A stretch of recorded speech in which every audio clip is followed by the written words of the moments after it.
Hey, hi all, hi all, hi all. Hi everybody. What is going on, eh? Bit of an impromptu live stream. I just thought, well, you know, what the hell? I got stuff to do. You know, what am I going to do? Am I going to sit here and just do radio stuff and not let you guys have a look? Or am I going to record it and put a video out? I ain't got time for that. At the moment, this week, I've got no time to record any videos. I'm up to neck, up to here at the moment.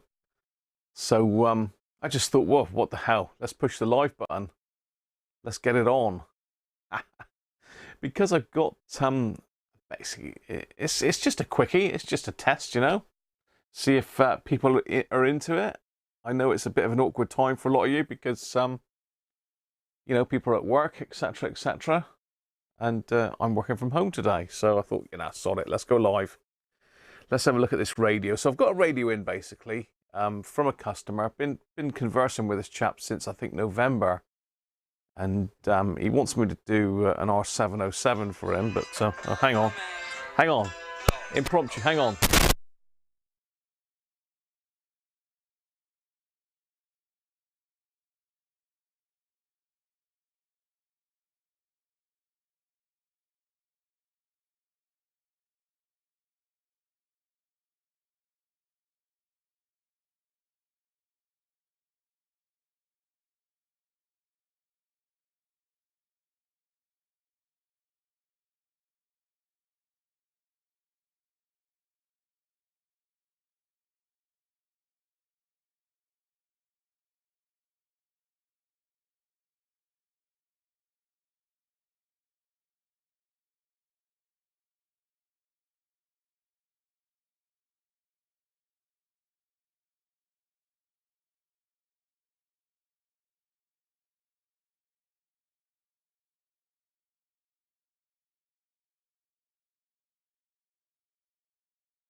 Tell them I'm close. Well, I'm back. Sorry, that's Mrs. Cruncher. She's not aware that I've gone live. She's at work at the moment. She's not aware that I've gone live. I thought I would surprise you all though anyway. So, yeah, basically that's the radio that's in for repair. And it's got a bit of a story with it as well. So we'll get into that in a minute. Let's catch up with the chat. See who we got in. We've got Andy Beck, who popped in. He was first in today, followed quickly by George. And we got Victor, Northern Rambler, Stephen Devereaux. Hi, Steve. Stephen. And Rob Titheridge. Yeah, it's a bit strange to see me on a Tuesday, isn't it? But, you know, everybody seemed to like it when I came on every day over Christmas. So I thought, wow, it won't hurt, will it? Hacker Sovereign, your mate has one in white. Well, this is this one's in a bit of disguise. This one is ZX, and welcome. Hi, Linton. Tell them you are close. I'm not really sure. No mods today. We can play. There we are. Paul's in the room. Hi, Paul. How are you? Well, yeah. So that's the story, basically. That's the story. So I've got stuff to do, and I thought, well, save me recording it. I'll just bring you in, and you can come in with me. I should be closed. I should be closed. Hi, Dave. How are you? So again, it's not going to suit everybody. People at work, that sort of thing. So apologies, but obviously it will be available for you all to view later. It's not going to be a huge long marathon session. I always say that, don't I? It never happens. It's just, as I say, obviously I've got to cook tea, and Mrs. Cruncher will be home, and all the rest of it. So I just thought I'd pop on and let you join me while I was working on something, or potentially working on something, I don't know. So this radio then, if I can get it on the screen, there we are. Is that a bit bright? No, that's probably right. I'm probably dark, I expect.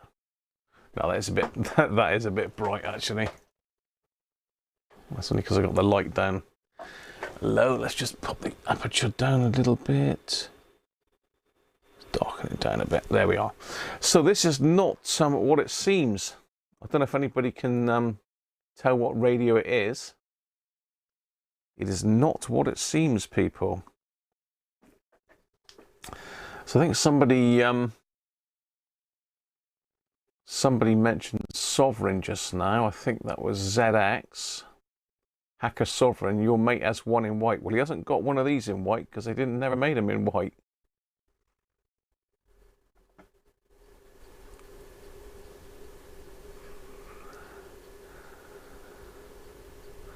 His mate's got a Hacker Sovereign with a bad speaker. Right.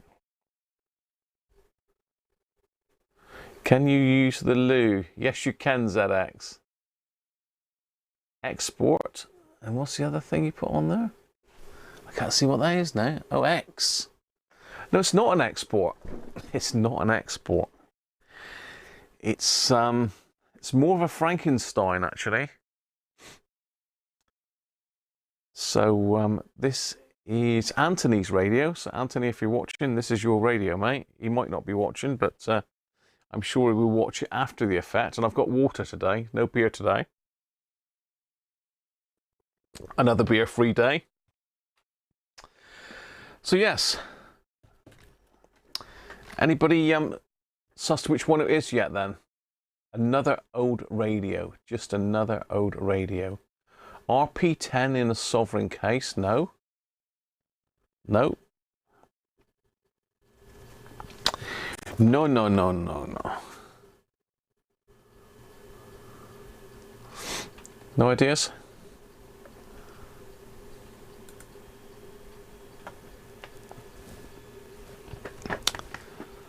How about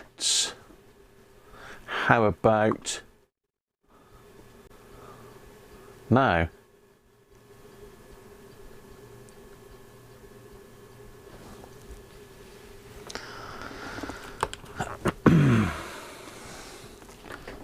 Let's just come out a little bit.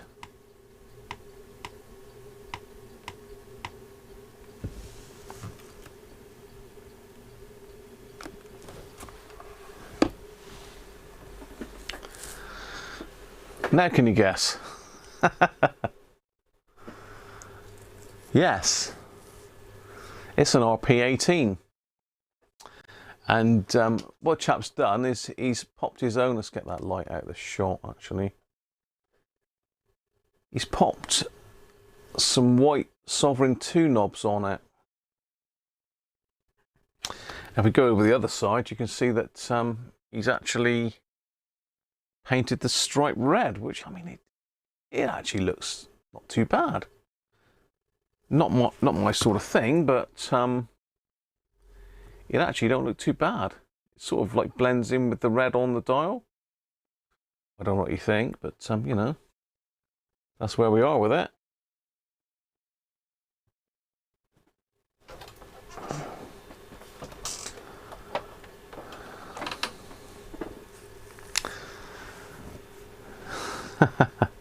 It was easy to catch you out, ZX, to be fair, because as I say, these have got the old chrome tops knobs on them. Have I got any here?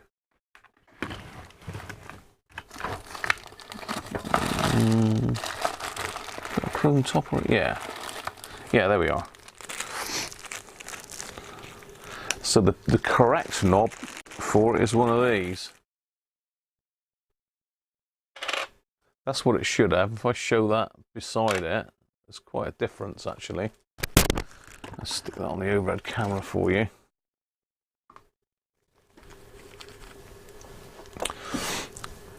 So that's what it should have on it. Those, and the similar for the tone controls. But the chap had these, he's put them on and he actually prefers them, so fair play.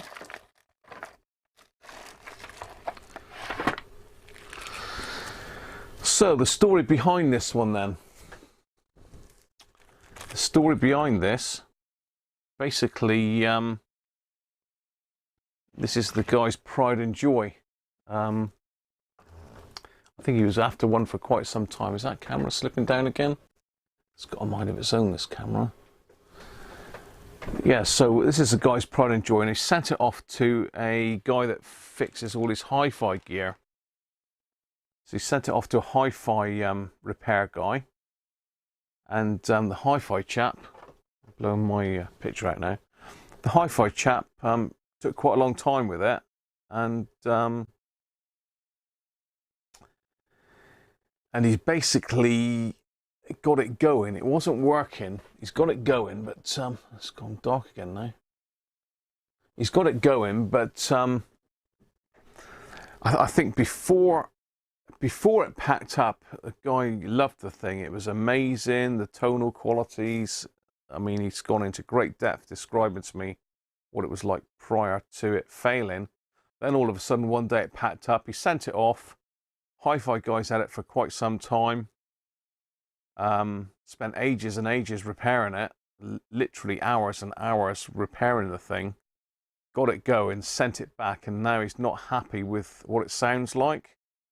I think he's lost confidence in the guy that repaired it. So he sent it out to me to start with, to have a listen to it and see what I think, really. See if because obviously I've had a hell of a lot of RP18s through here. So really to see what I think and how it compares to the ones I've heard before. And you all know the RP18 is one of my favourite radios. They sound amazing. He says it's really thin, the bass is all really wobbly and horrible. I think he said it's very bass heavy. I'd noticed the controls seem to be upside down, but of course it's yeah, they are upside down because he's got the wrong knobs on it. But you know, there we go. So that's where I am with it. And all I've done at the moment is just had a look inside to see what's been done. So we'll have a look inside in a minute. Afternoon there, Keith. How are you? I'm going to pop the other light on because it's really dark in here. The only problem is this camera here doesn't like it because I've got it on manual and the white balance is wrong. So it's going to make everything look a bit yellowy. In this camera anyway, I'm going to be yellow. But I'll switch over to this one. I'll switch over to the webcam. Well, I thought I would switch over to the webcam. Yeah, now I'm looking really blue now. You can't win, can you? Anyway, so let's have a look inside it then. So, I mean, as far as the outside's concerned, it's in great condition. Obviously we've got the wrong knobs, but that's how he wants it. The top looks like it's been polished. It's really sparkly. Back we have got the old, you can see that, the old broken grill there. That's just hanging on by a thread. Looks like someone's tried to glue it, but that really needs to come off and be done properly. Just fairly major surgery on these. So in the back, let me get you in a bit closer a minute. I'm just kicking over the beer bottles now, because this gets a bit interesting for those that are into this sort of stuff. So let's go down to the bottom first and look at the amplifier board. Hopefully you can all see that. Which way am I? I need to come that way a fraction. Amplifier board then.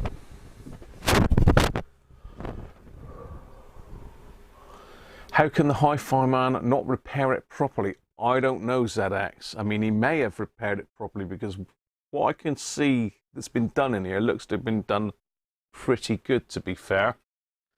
You know, I'm not going to knock his work, because at the end of the day, he's managed to get it going. And for somebody that doesn't work on this sort of kit, being faced with an RP18, which is one of the most difficult ones to sort, actually, of the hackers, purely because it's got so many damn AF 114s and 117s in it.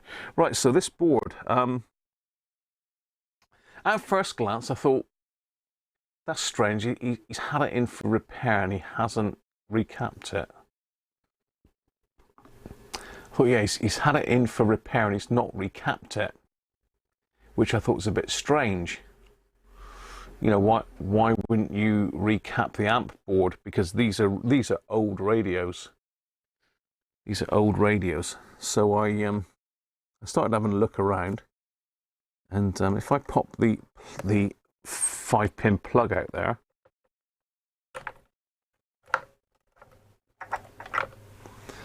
you'll notice these two little guys in here. Hey, that don't look right.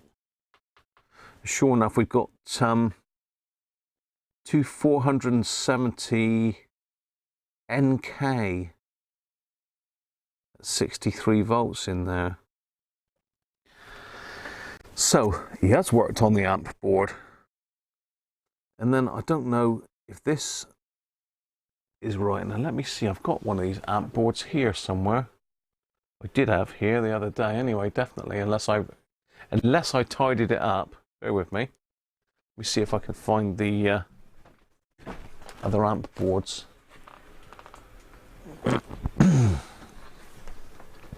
You have tidied them up, Graham, haven't you? And when I say tidying up, I don't mean tidying them up like you put them tidily. I've just moved them somewhere else. Right, here we are. Here we are.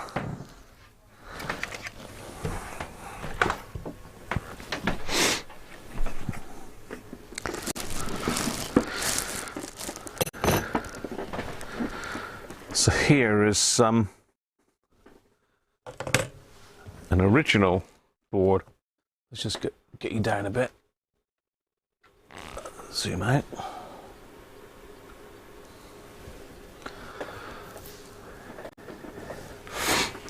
So you can see that this is the same, but I'm wondering these oh, hang on. Whoa, that one's wibbly. It's wibbly wobbly.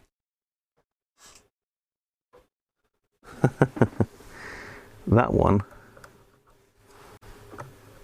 feels like, yeah, he's got a broken trace or something. That one's not very well. So I think this has been changed, this one, because it would have had either something like that, or there's another one here, something like that. These are both out of our RP18s. I haven't refurbed either of these. So yeah, that one's a Philips, and it's actually got Philips written on it. I don't think back in the day they had that. So I say these are 47 nanofarad. So 0.47. Is that right? I've got to get my chart out now. I've got to get my chart that Doug gave me. 47. Yeah, I think that is right. 47. Oh, 470N.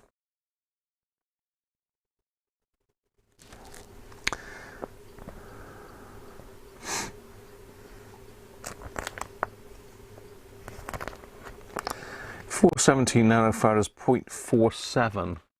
So that is right, 0.47. I don't know why he's changed it. I've never ever had one of those go. And the other one in the back I think is the same, isn't it? Or was that a different one? Yeah, so they are correct. They are correct, but they've been changed for some reason. This one's obviously got a broken trace or something going on.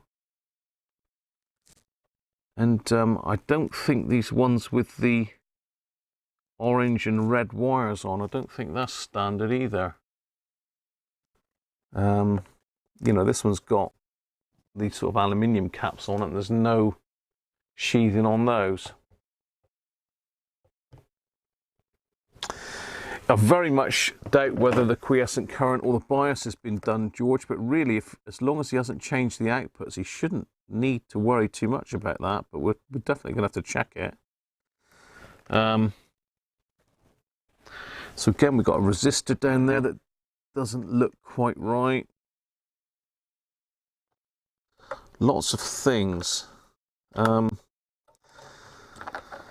I was going to power it up, but now I've spotted this one. Now I've spotted the wibbly wobbly one. This one here. There's definitely a trace of something gone there. Oh, I don't know what's going on with that. Let's just sort my camera out here. That's gone way too bright now.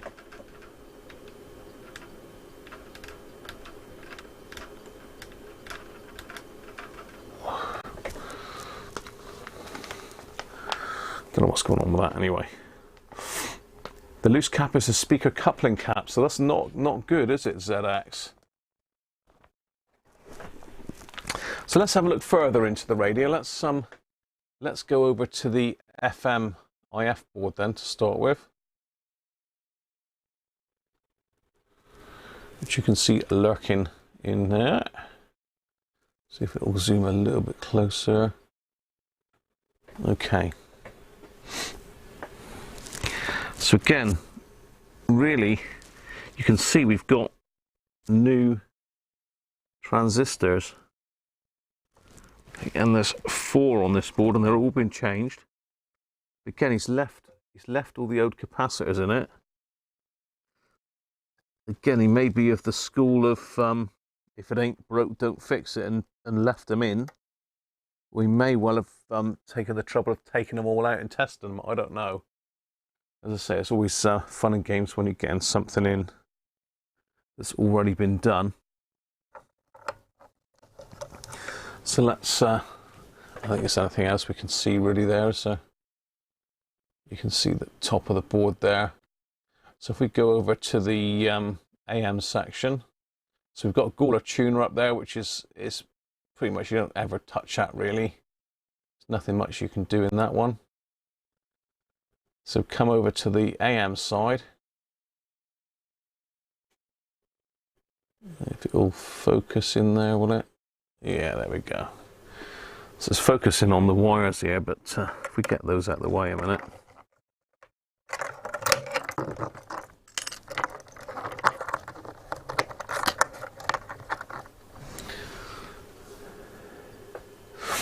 So you can just about see peeping underneath here, again, a brand new transistor. And again, this board has had new transistors, but if I can tilt it a bit so you can see a bit better. Whee.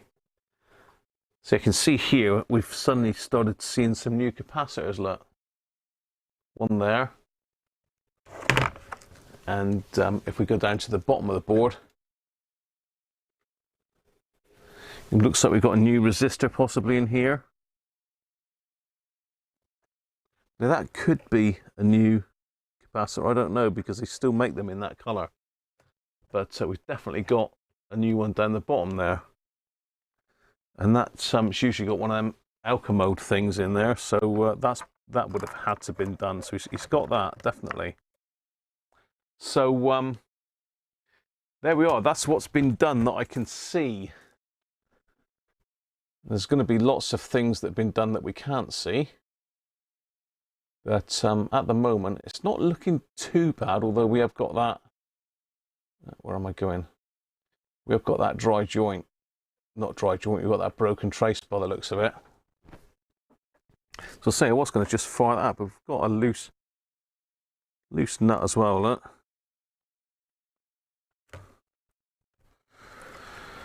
Let's have a look. Let's just loosen that off.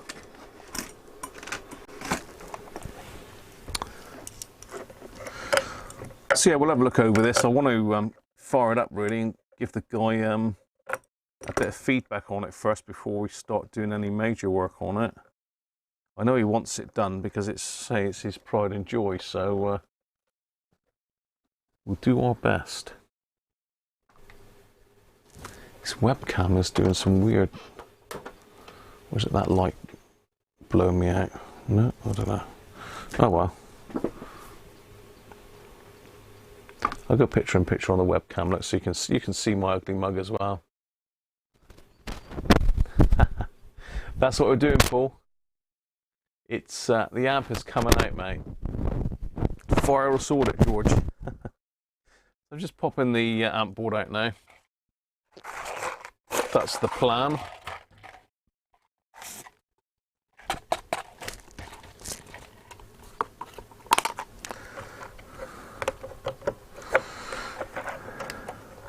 So it's not really screwed in properly anyway.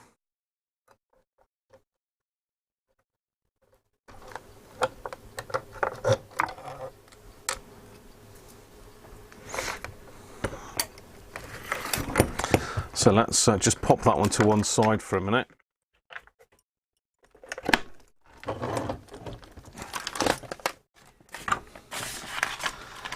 And we'll get you on the overhead cam. We can have a good look at this then.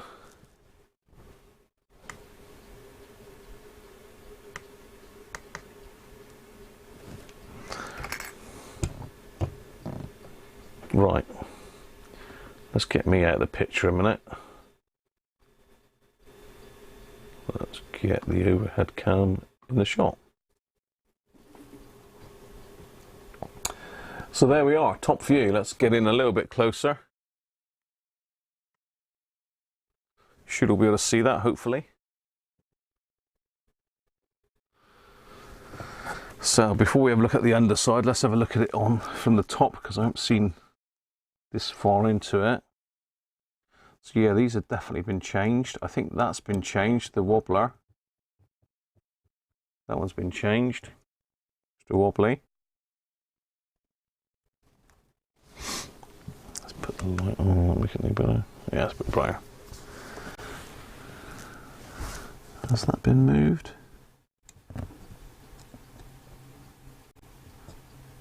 The slider for the quiescent current doesn't look like it's been moved, but it's difficult to see from this angle.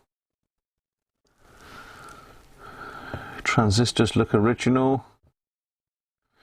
That link doesn't look like it's been moved at all. That's the link for the quiescent current setting, so it doesn't look like the quiescent current's been done on it. That could certainly cause some issues.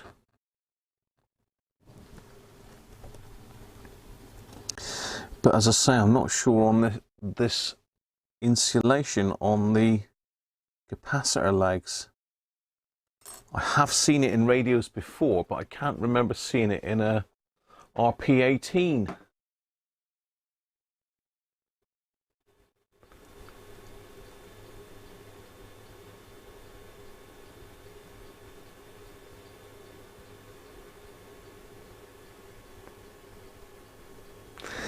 Yeah, you say that, George, but if we look at one of the other boards here,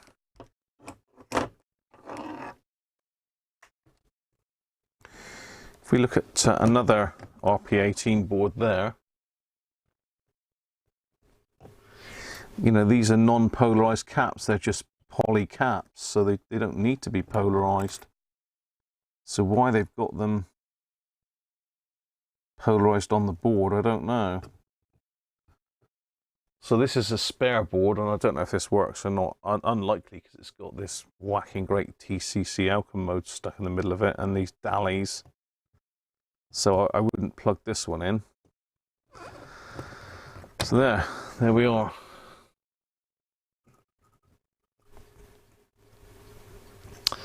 So a bit of an angled view at it.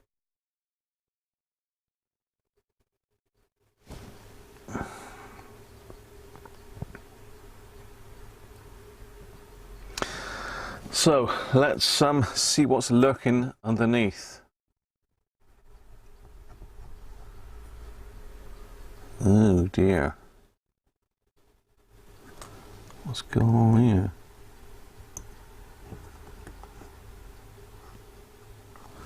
So where's that dodgy cap?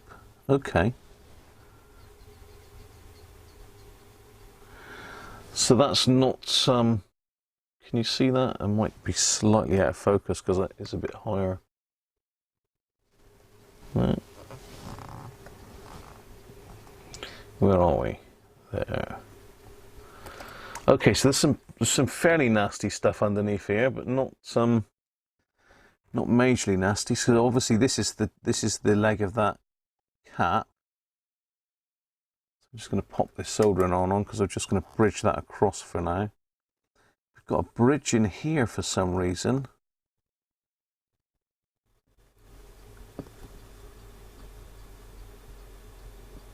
What on earth is that? I don't know what's going on with that. Oh,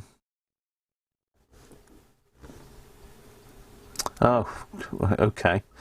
Yeah, what's happened is he's bent the leg across from that cap. It's come through, and instead of cutting it off, he's gone right across. It may be that trace there's lifted as well. But that one is definitely lifted. Look at the state of that. Yeah, that is actually broken off the board, that one. If you can see that or not, let's get the light down a bit closer.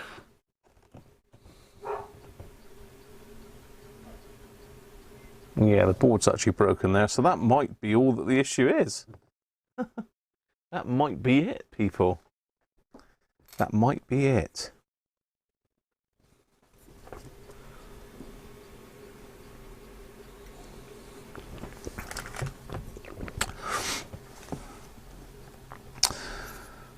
So I don't know why he's gone across with that one like that. I don't know why he's done that.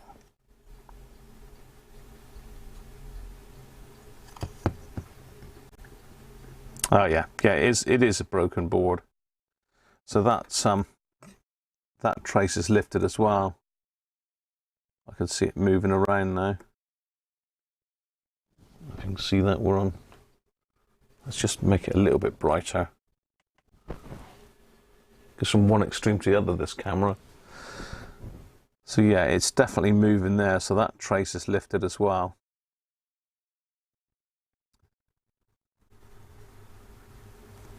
I could try super gluing it down before I bridge it across, or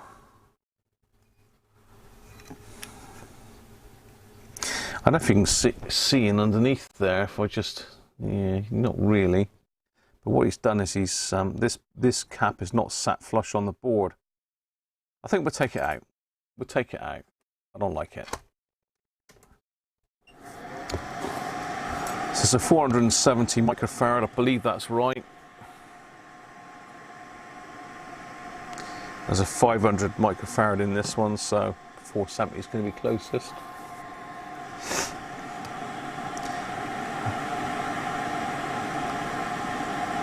But say that's just too floppy really. That's going to cause a bit of resonance, definitely. It is unfortunately, George, going to be wiring it across. but I'm going to try and redo it, make it a bit nicer, because I don't know if you can see that, what they call a botch wire there. Look, yeah, you can see that. This one here, it's not flush to the board. I can stick my cleaning tool through it. You see that? So what I'm going to do is I'll take the solder mask off and solder it directly to the board. We're going to have to pull this one out. There's no turning back from that one. So we'll snip it off there, save lifting the board any further.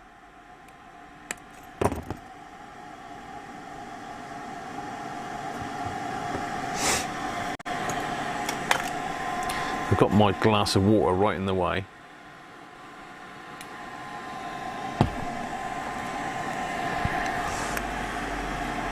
I managed to cut my finger open last night, opening a parcel from Mr. Christophe. Let's take that off. Let's take that bit off. Just got the desoldering tool heated up, which is all wrapped around my camera. So if you thought the Sunday lives weren't planned, these are even worse planned. Right, so let's take the solder off of that one. So the traces just come right off of that. There, that.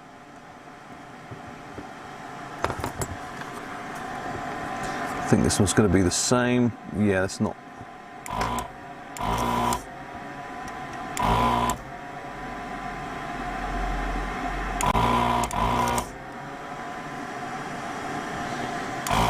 It's not attached to nothing, that one. In fact, the solder's not brilliant either on that. Let's just pop that temperature up on that one a bit.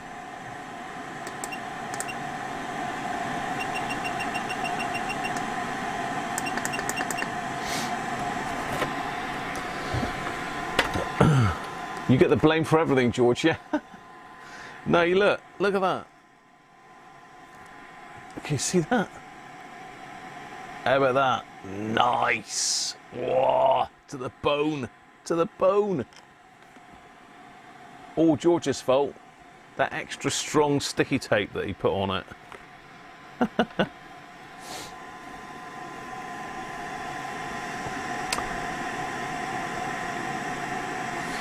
Did I say hello to Benji?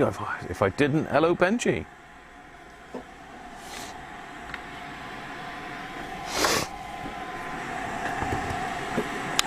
Right.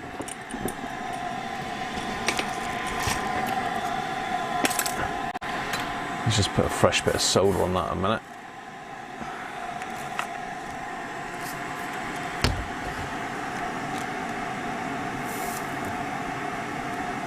Yeah, there ain't a lot of trace left on that one.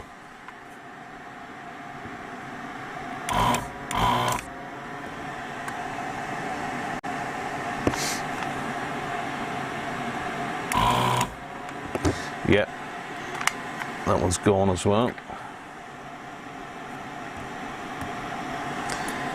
So you can see the two bits of track that have lifted there. Let's turn that one off for a minute. Yeah, so that's the two traces. There's our cap, so you can see what I mean about bending the leg.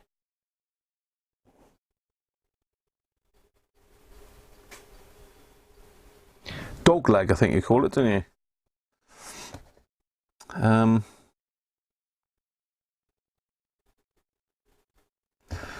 So I mean, this looks like a new cap. We can test it, can't we? Was it 470 at 16 volts? There's no point changing it again. It's obviously already been changed.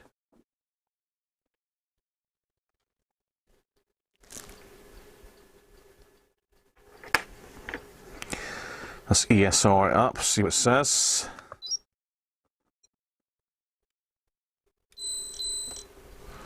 Yeah, 519.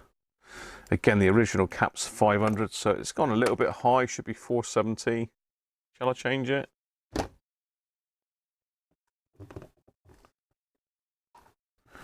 Let's see what a brand new one measures, shall we? If I can do it without ripping my finger in pieces. Hey Doug, how are you? You're getting the chat but not the video. Hi Paul Collins. What have we got? 470, what sort of voltage is that? 25 volts. Should be more than enough. What's the original one? 12 volts. See the moon and Neptune tonight, apparently, according to my watch. So this is a brand new 470 microfarad at 25 volts. This, I would think, is a new old stock. Someone's had that in their bin for quite some time. That, again, good caps. It says minus 10% plus 50%. Look, I don't know if you can see that. See it, minus 10% plus 50%. So it's in tolerance for the cap. Let's try this. These are plus or minus 20, these, I believe.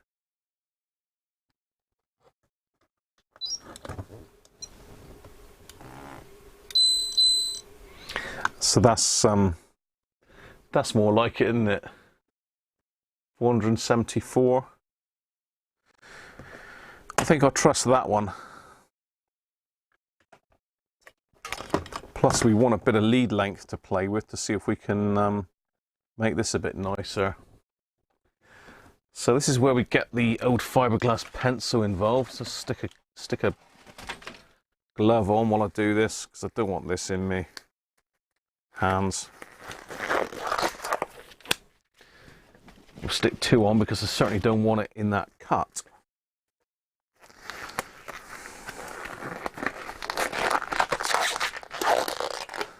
And if anyone wants glove recommendations, these things are brilliant. I get them from CPC. They are Aurelia Bold, not as in bold Ed, bold, bold, bold, bold, bold, bold, bold, bold, bold, bold.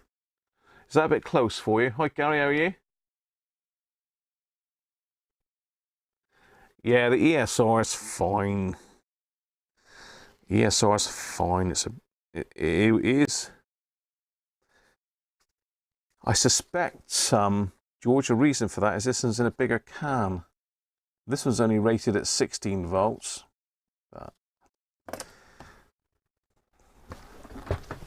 Are you playing devil's advocate, George? Are you? Incidentally, if you've not seen George's latest video, you've got to watch that. So I'm just using the fiberglass pencil then to expose the copper.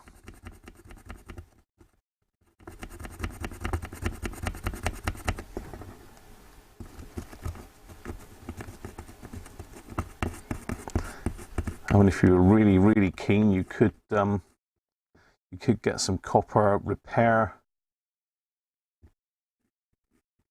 What do you call this? It's not board, is it? Film, I suppose. You can actually get repair film.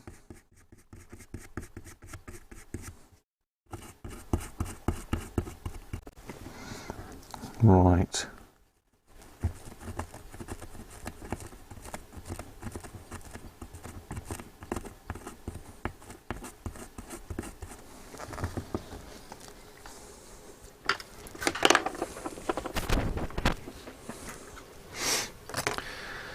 Let's get cotton bud and some isopropyl.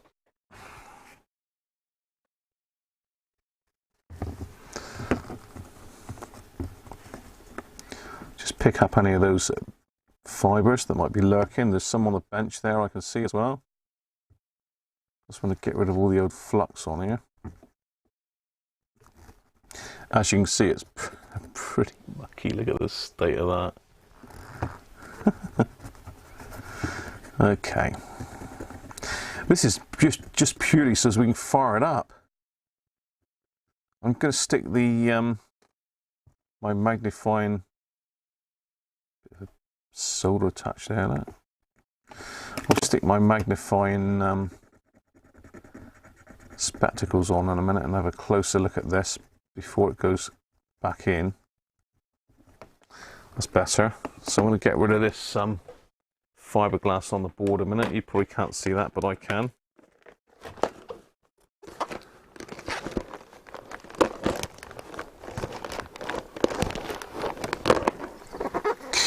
Oh no, I would have to be keen for that, George, wouldn't I? Oh, Paul, you need to put your foot down, mate. Say no, you can't go. Mind you could always get a place with a bigger workshop area, Paul. That has to be the stipulation, doesn't it, really? Yes, I'll move, but we need to have a bigger place so as I can have a bigger workshop. Well, let's zoom out a little bit because that's probably doing your head in that close. I was just really showing you the tracks. So I think what I'll do next is I'm gonna just tin that. Let's just prop that up on there for a minute.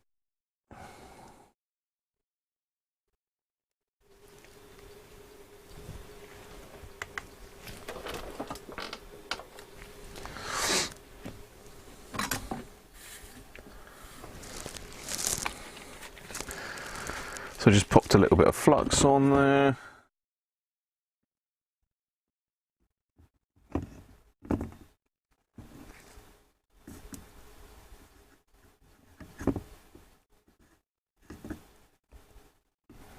And remake that joint there, that doesn't look particularly good.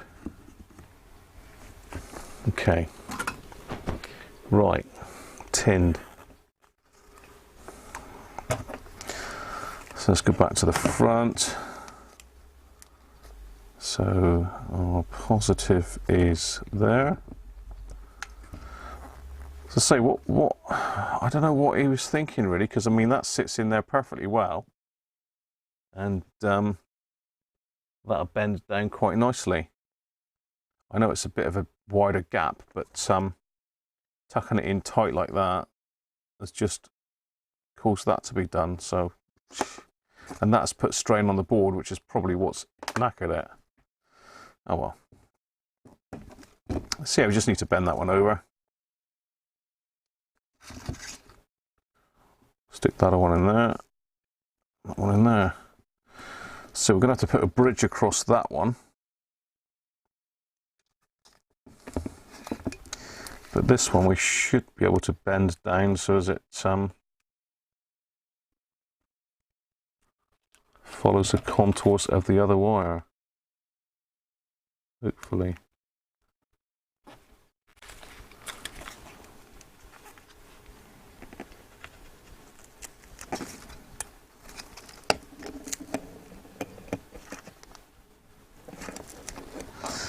Be like that.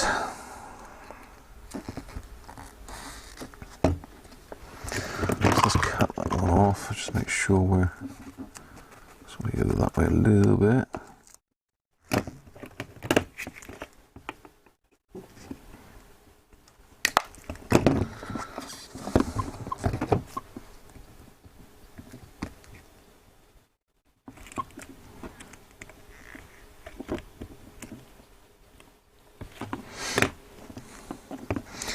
Right, let's see if we can botch this in. Well, let's add a bit of solder into it.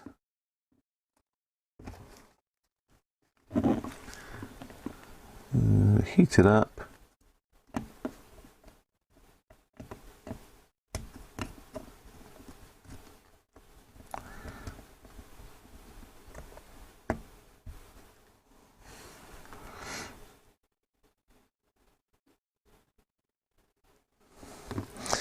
There we are.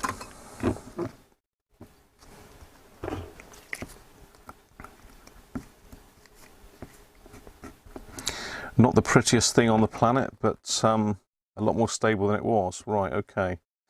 So here's our other side. We are a little bit away there.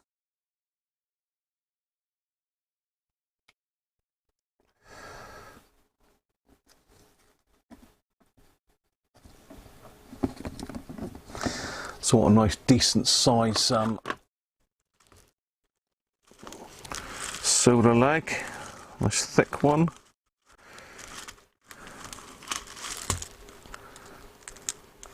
Big chunky. There we are. Nice chunky one.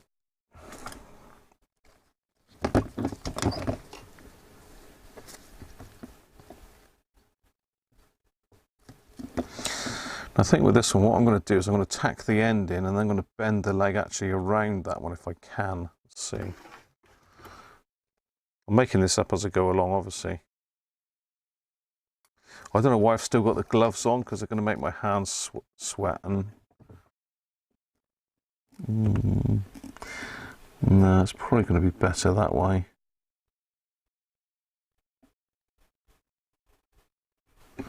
Okay.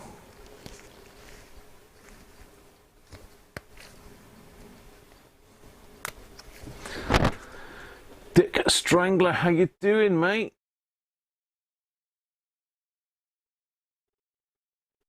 Welcome, welcome. Done these before? Yes, I have done plenty of these, Dick, to be honest. Plenty.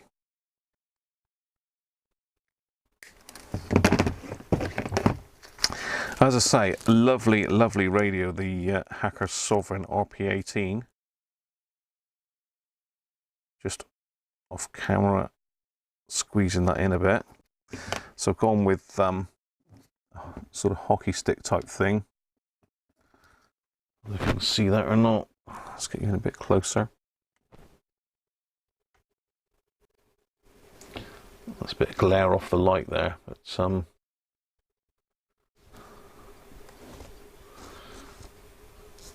that's the plan. So I think what I'll do is I'll tack that end in first.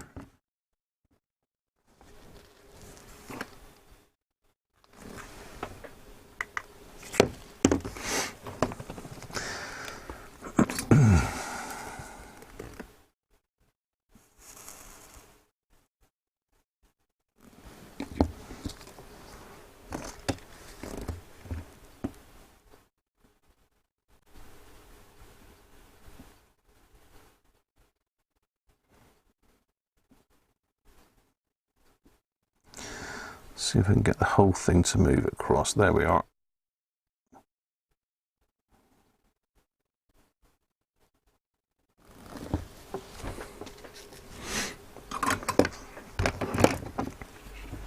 Just snip the end of that.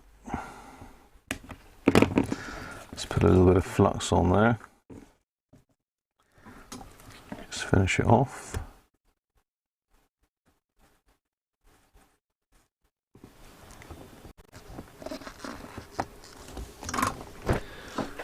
Done.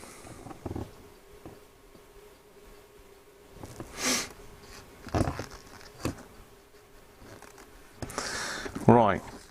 So as I said, it's going to be a case now of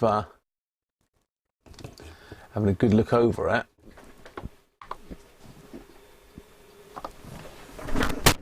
Nope, not that one. Not that one even. Let's go that one. Yeah, you know. 5th time lucky.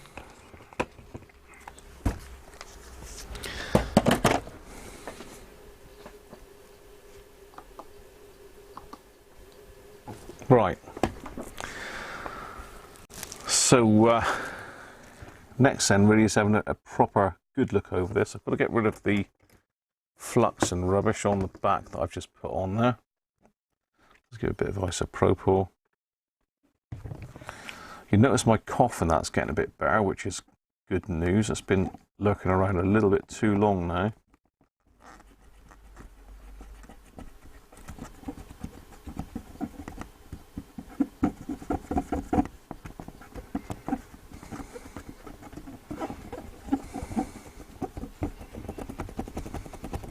There's loads of flux jammed in underneath there, which is not mine. It's original Hacker flux, that is, by the looks of it. Right. So the next plan is to get my magnifying specs on and just have a good look over these traces a minute first before we try and fire the thing up.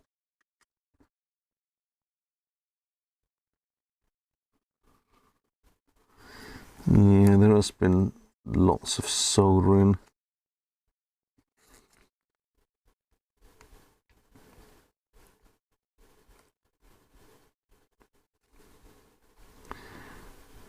There's one there that's not very nice. So yeah, there's one there that's just not been soldered properly. Let's hit that one a bit more.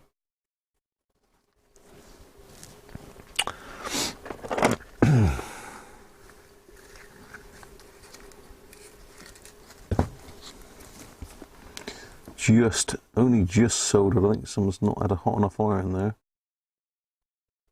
Better. That's that one done. Next. Okay, so the legs a bit long on those.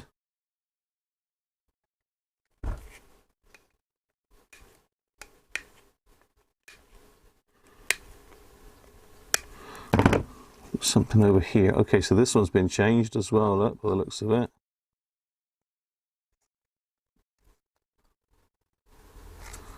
Looks okay though, but it's not flush with the board again, so it's wobbling about. So let's just stick that one down flush to the board.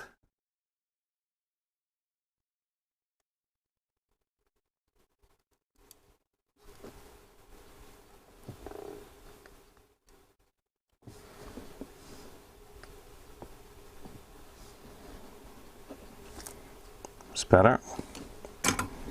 Snip those off.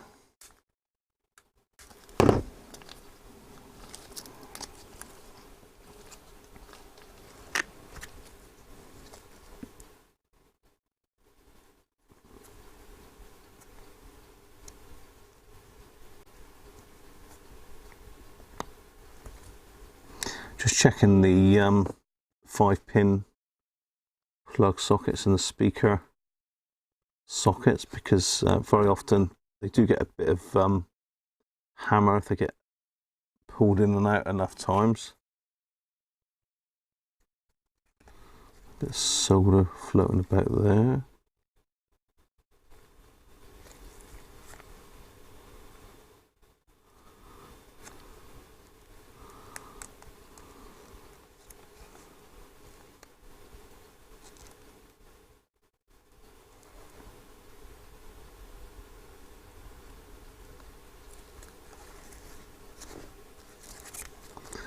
That joint there doesn't look brilliant. That's alright, it's not too bad.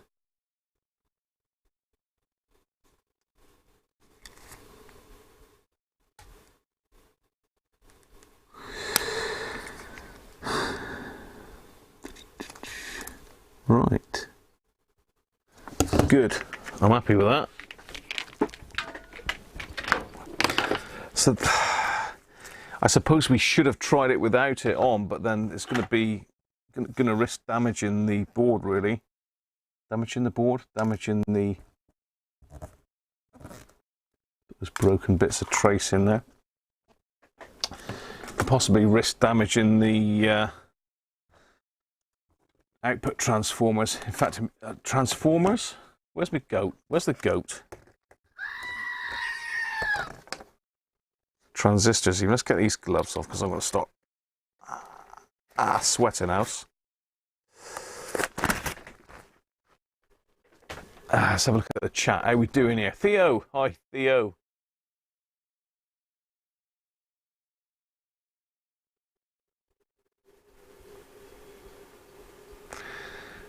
It's flux stick. Tis flux, mate. Oh, sorry. Can't really see that, can you? It's because I'm not on my spot. I should have been on my spot, shouldn't I? Has Spanky contacted you? Yeah, no, I did leave Spanky. I did leave Spanky a message. I did leave Spanky a message, Theo. So he's got my email. So the blue wire is actually purple by the looks of it, Theo. I think Spanky did say he's colourblind. So hi, Paul. Yes, it is a Sovereign RP18. So let's zoom back out a bit, and we'll stick this one back in the radio. It is an RP18. You can tell that because it's very capacitor heavy.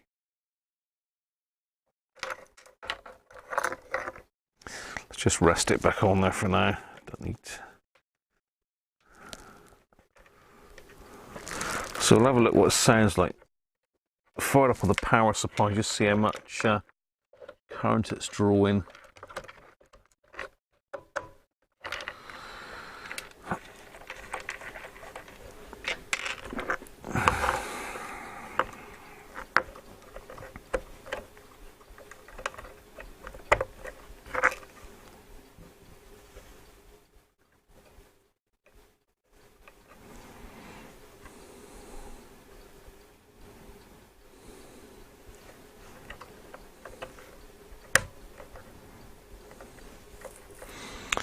Okay.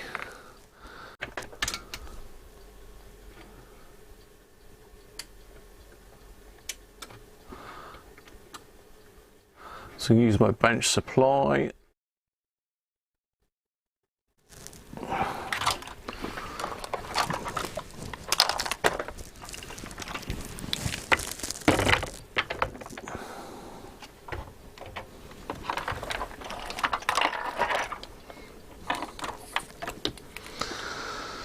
Unravel it.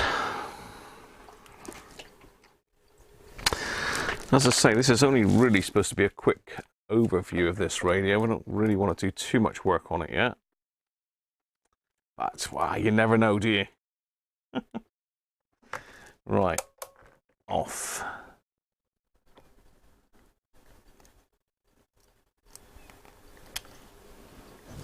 Let's turn the power supply off as well.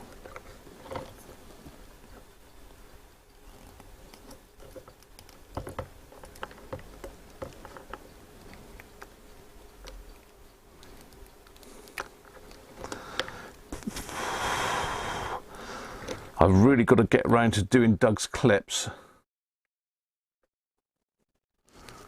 Got to get around to doing the clips that Doug sent me.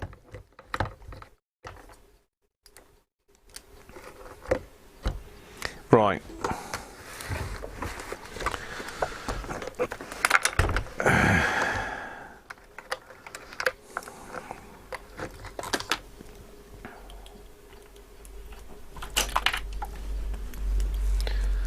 Oh, he says dropping them.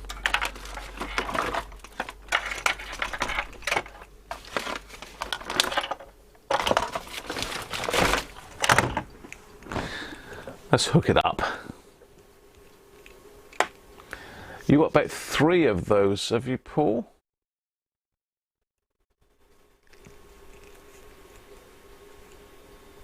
Oh, George has opened Spanky as well, is he?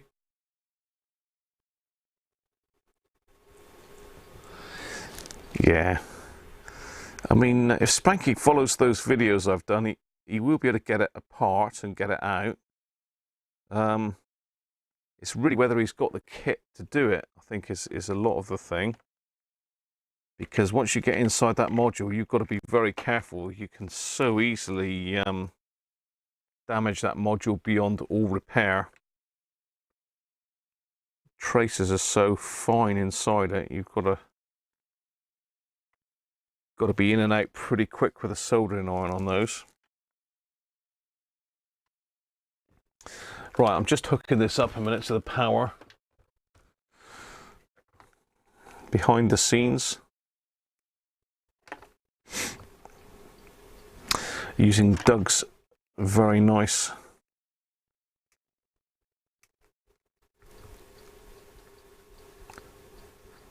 clips. Right, okay, good to go. Right, firing the hole. Let's get the current limit just off of 0. 9 volts to each side.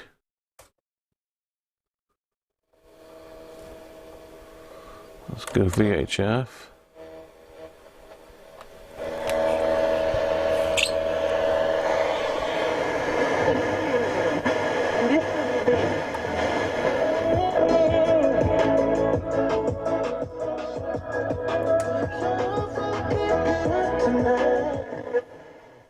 Answer that. Guys, do you still get excited going to things like this? Is there anyone that you are genuinely excited to see apart from the hedgehog? You don't have to answer that, Ruth, if you don't want to. You don't have to answer any of these questions, okay?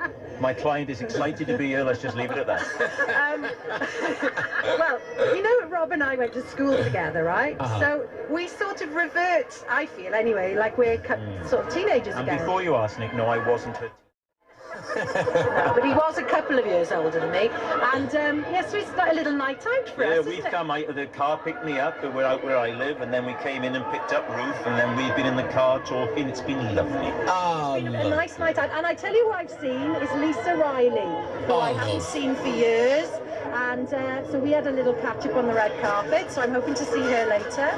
Lovely. But see, there's a lot of people I don't know because I'm not very down with the kids. Right. So the hedgehog, you had no clue. No idea. No, you were like, But what's did. that? He's got Sounds all right, to be fair. Kids, we watch it together. It's very nice entertainment.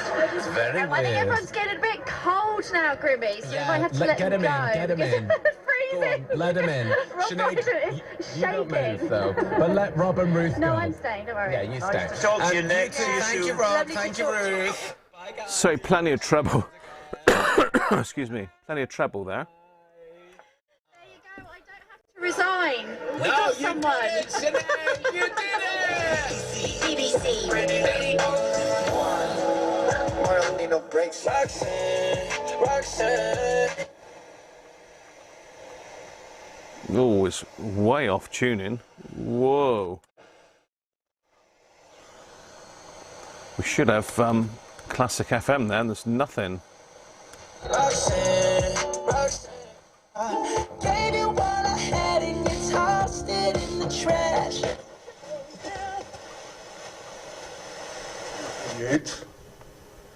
Because on that day, President Truman became the first world leader to recognize the state of Israel. Palestinians will now have to look at the soon-to-be-released details of what land they've been set aside and what criteria they have to meet to finally get sovereignty over it. The success of the deal now will ultimately depend on their response to it. Protests are planned in the West Bank and Gaza, with Palestinian leaders saying the proposals are biased against them. The Israeli military has reinforced its presence in the Jordan Valley. From Jerusalem, our Middle East correspondent Tom Bateman sent this report. There's a bit of buzzing, but that's just a front grille vibrating. So I've got it quite loud. Palestinians in Gaza burned posters of Donald Trump. Palestine is not for sale, they chanted. Hamas, the militant group that dominates the Strip, called for a new phase of struggle against Israeli occupation, while the internationally recognized Palestinian... To be fair, that doesn't sound too bad. The dial scale is way off. Way off. It's a couple megabytes out. Megabytes? What? What? So I should think so. It's a couple megahertz out even. Right, what am I saying here? Right, okay. You've never found a schematic that's readable, Paul. There's plenty out there.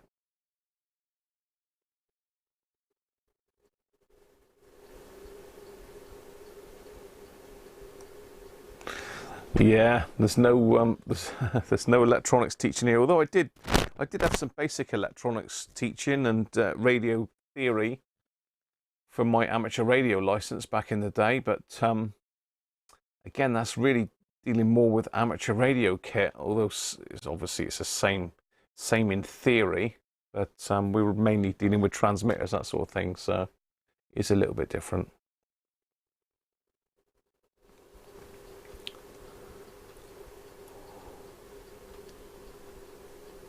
Yeah, I have got one somewhere, Paul, but I do not know what the hell I've done with it. I think Simon must have nipped in the middle of the night, Mr. Simon Spires, and nicked it so as I can't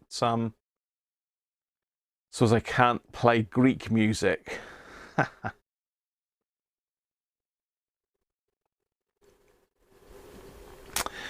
Too many AF117s replaced without retuning. Yeah, I think, to be fair, I don't know what transistors he's used.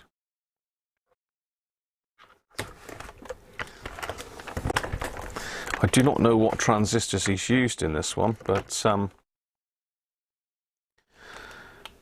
I think the best bet is going to be to get this amplifier out, recap it properly with all new caps, do the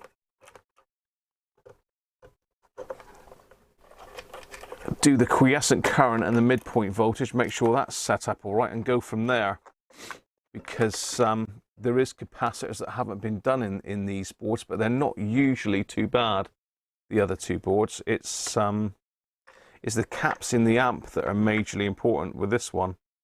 I don't know why he's done the 470s. I really don't know why he's done those.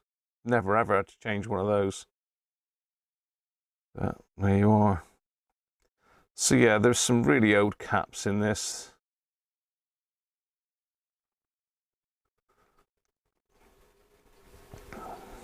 The guy wants it absolutely perfect, to be fair, so we're going to have to recap the thing, aren't we? How are we doing for time? 6:15.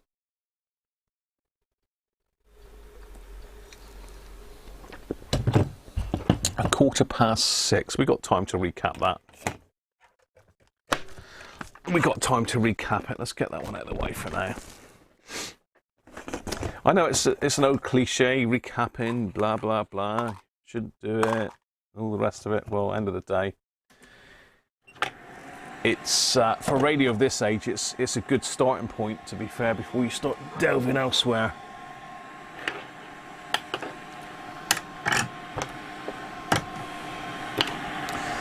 So we've done one. We've got 1, 2, 3, 4, 5, 6, 7, 8 to go.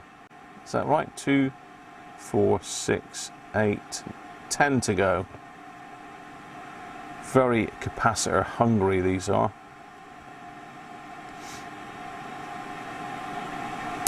Let's just check C5. Let's go and get the manual a minute while that's warming up. So bear with me.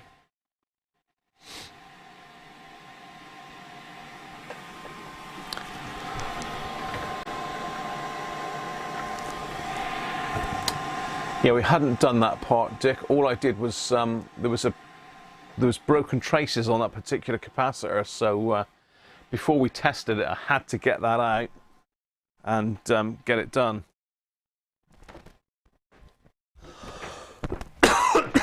Right. Let's just go and grab the RP18 manual a minute from the spare room, from my library. I probably still got it in the other room. I haven't put it back yet, if the truth's known. Oh, there we are. First one I looked at that.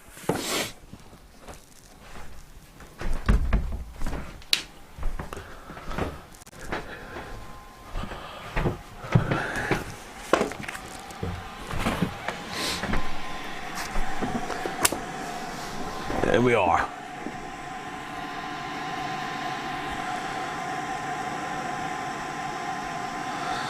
No, what it was, Dick, was the traces had both broken on it, and I've just done a repair now on the back of the board. If you rewind later on, you'll see what I'm on about, mate. So I say some of the caps have been done, but they're all going to come out and we'll know exactly where we stand there. Simon! Ah, hey, there he is. How you doing, Simon? You've been in and nicked my FM transmitter so I can't play any Greek music. So, amplifier. It was saying, Paul was saying that he hasn't got a decent manual on this. So if you drop me an email, just remind me, Paul, I'll send it on to you, mate. Paul Taylor Jackson. Okay. So I'm just really having a look.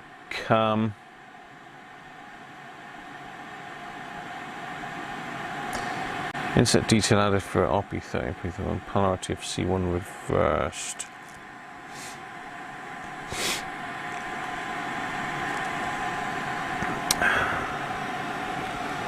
No. What I want to check is that he's got these right. So C5 250. He's put 220 in there.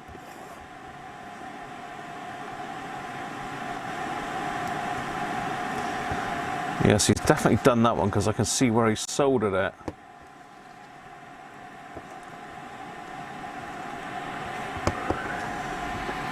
See if that one will test in circuit.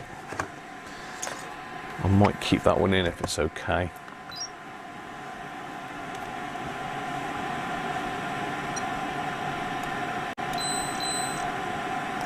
Yeah, I'm going to keep that one in. 237 is 0.25. I don't know if you can see that or not. So that one can stay. He has changed that one. And it's well within tolerance. So that one's changed as well. Yeah, he's changed that one as well.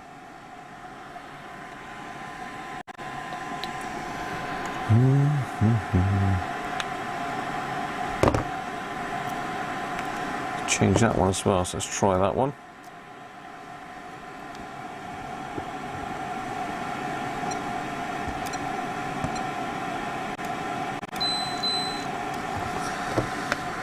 In circuit leaky.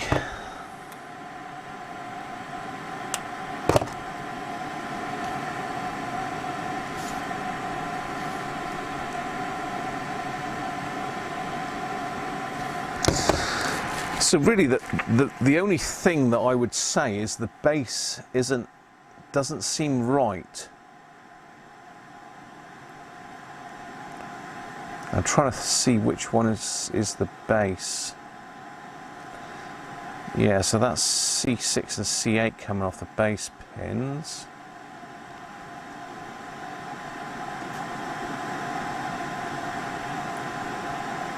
C7 and C10.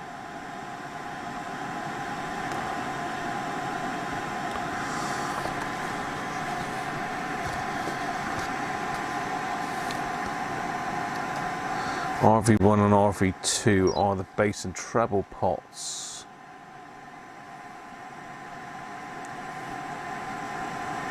Hey? RV1 volume control?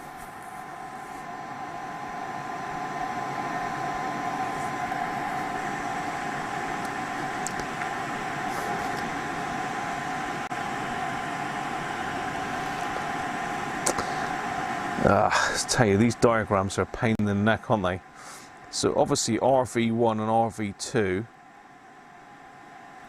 are the bass and treble pots, but according to the parts list here, it's the volume control. It's not. Oh, here we go. No, sorry. All right, I'm wrong. RV1 is the treble. RV2 is the bass. So the other issue we've got with these, Theo, brilliant. Thank you, mate. Sorry, I didn't see that pop up. Cheers, Theo. Sime, working on the Volve radio? No, we're not. We're working on a Hacker Sovereign RP18, mate. Let me see. Have I got the RP18 manual on here?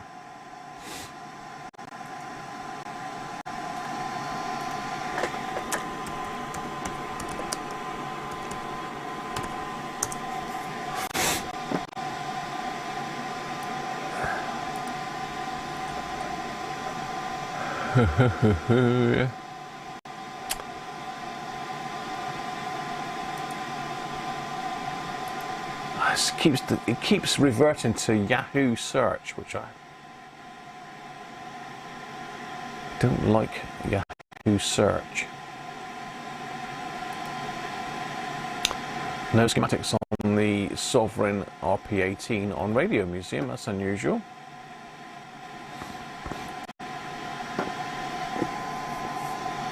I'm just trying to get something up here that you can view. That's all.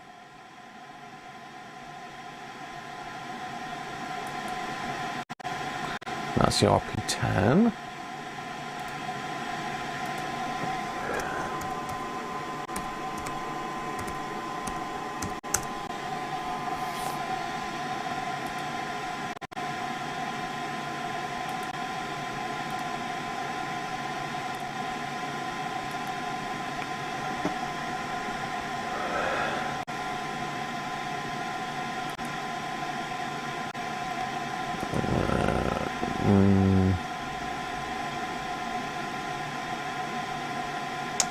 No, I've not got anything on the computer. Let's try and get you on the overhead camera then a minute.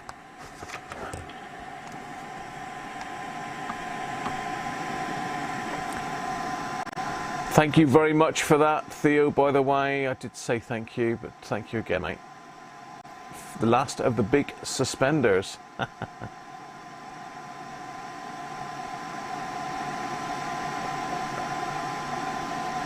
Wenlock, how you doing, mate? Right, let's see what I'm looking at here. Okay, yeah, bang on. Just where I want to be. So, he's complaining about the tone on this radio. Just brighten that up a little bit.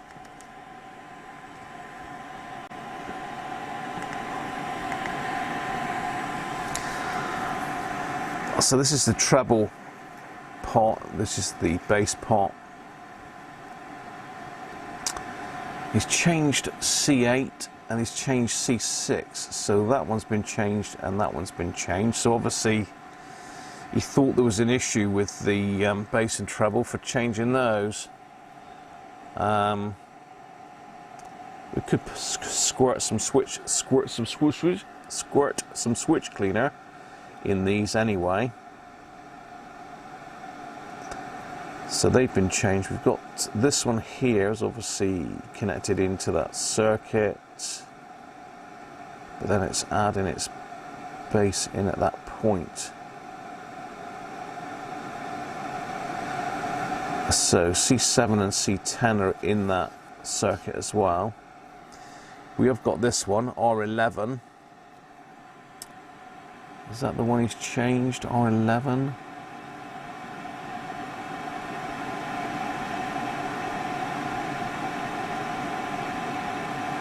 No, so we need to check R11. So to start with then, probably R11, C7 and C10. So let's whip R11 out and check that one first. Horrible thing.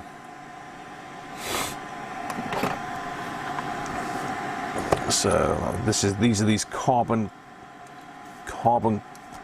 resistors with the end caps on them.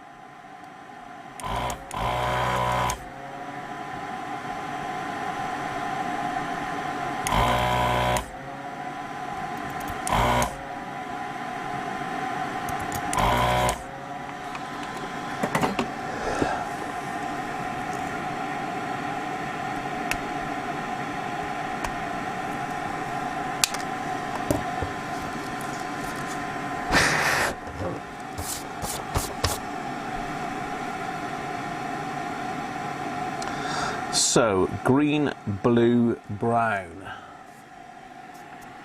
Green, blue, brown. Green, blue, brown.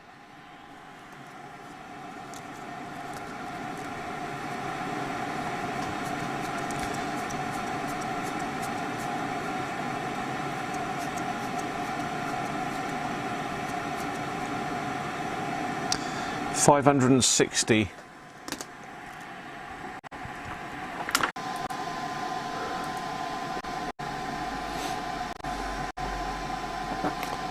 Are we back? Are we back? I had a delay. What's going on?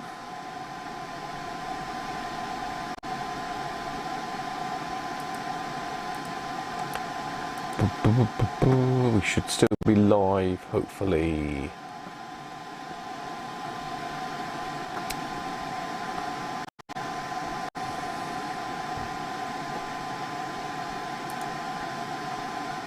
We're back.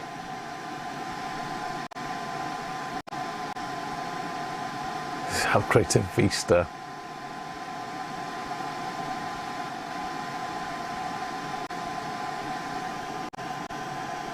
Right, welcome back, Doug. Right, we're all back. I don't know what's going on with this. It's been worked fine, hasn't it, previously? Previous Sundays, we had no problems at all. We confused the poor thing by going live midweek. The computer just did not like it. Windows 3.1. Windows for work groups. That's what I'm on. Anyway, as I was saying.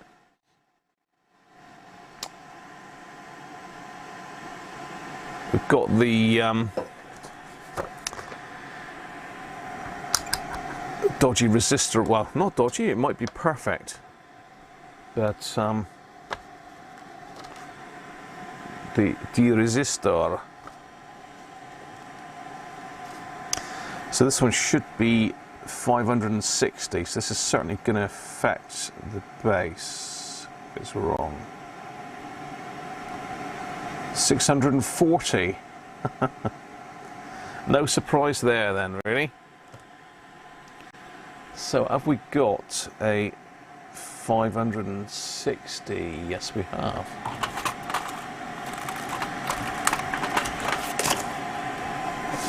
As stuff crashes down, so let's have a look.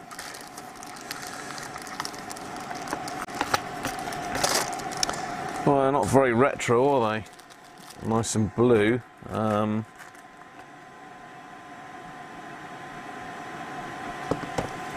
See if we've got a carbon one.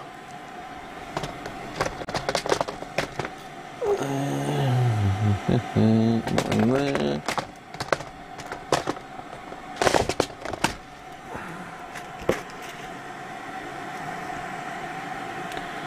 Ah, no, we haven't.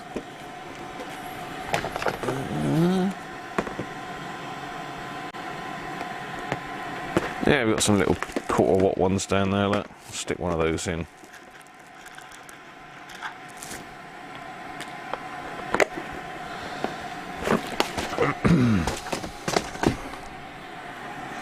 I'm not going to go mad and replace all the resistors in this. I'm just really looking at the tone control circuits.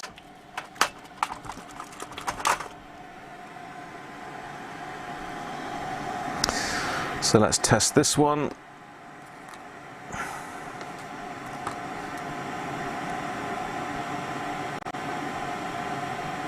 $580. It's high, but you ain't as high as this one.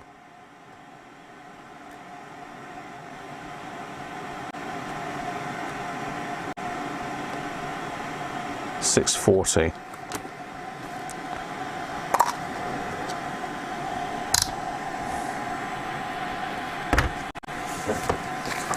Right.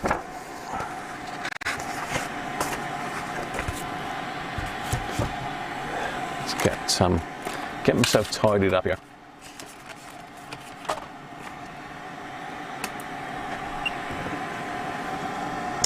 So that was the first fail then for it. Where's me chat gone? I need to get me iPad in really. Hi Tim, how are you?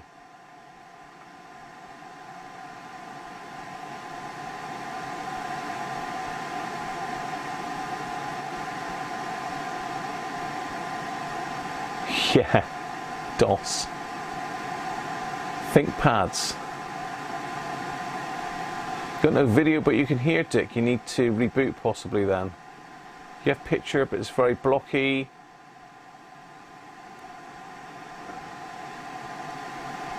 Hi Ninja, how are you?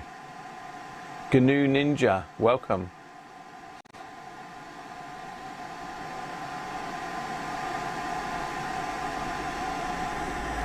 Windows 95. Windows 3.1 you need. Windows for work groups. Right, let's pop this resistor in.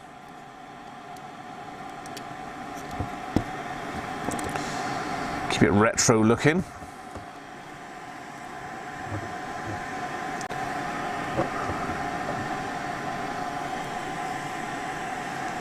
It's very bright now, isn't it? Let's turn its light off, that might darken it down a bit.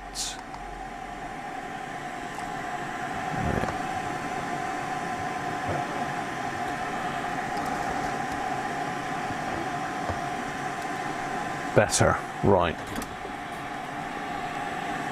I need to be putting my extractor on, really. I don't want to be breathing all this lot in. Still got a bit of a cold and a sore throat.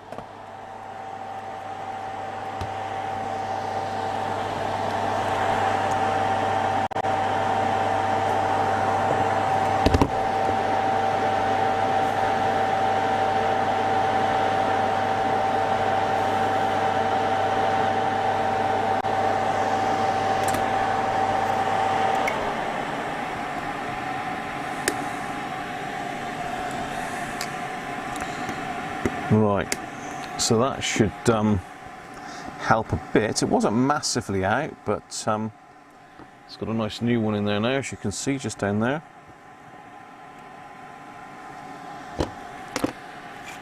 So, what else did we say was in that circuit? It was C7 and C10.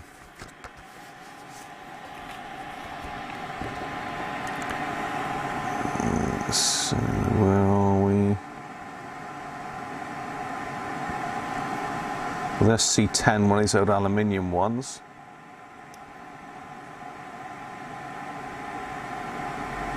C15 I've done. C10.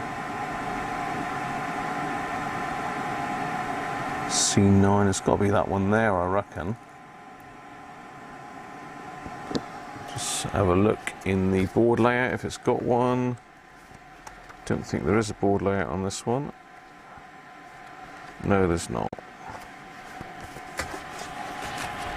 I reckon it's that one and that one. That's C11. Let's have C10 out first. Is where are we? Across there.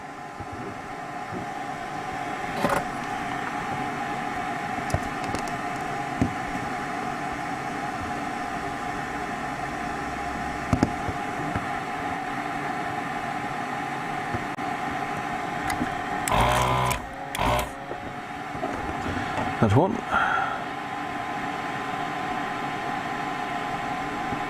No, not there, it's there, I think. Yeah, there.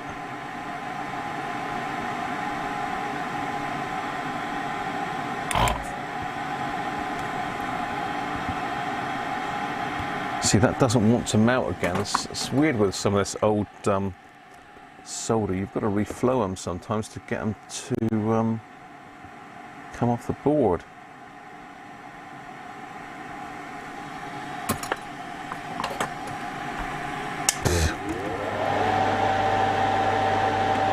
I've seen it.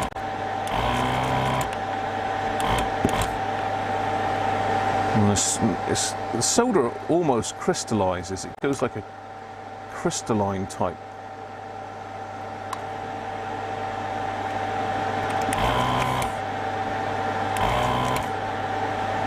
Yeah, it sort of crystallizes. I don't know what happens to it with age, but there, we're off now anyway. Let's pull that.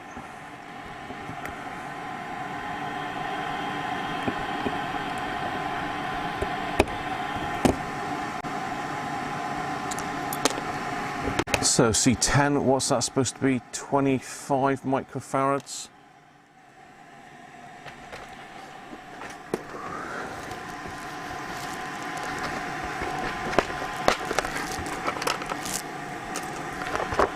pop a 33 in there.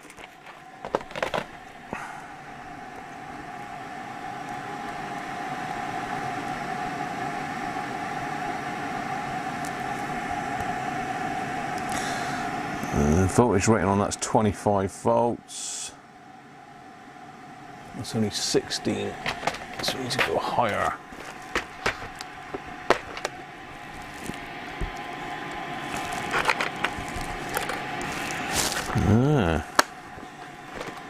So we're going to use a proper radio in there.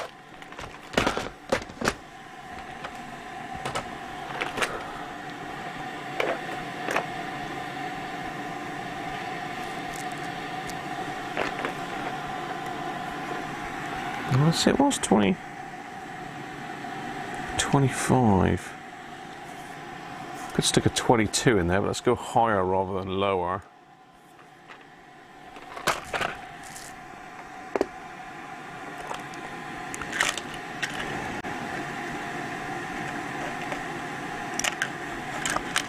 $33, 25 volts. There we go.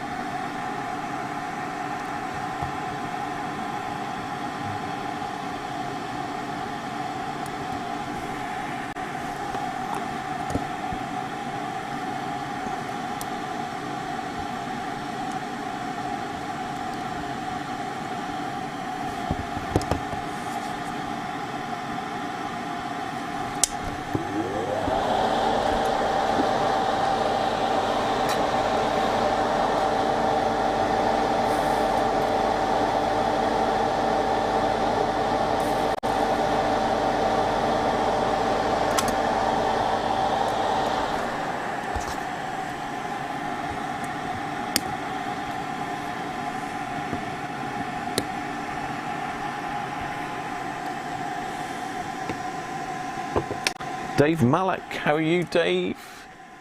Welcome. Welcome, Sime. I don't know who else I've missed. Have I missed anyone else?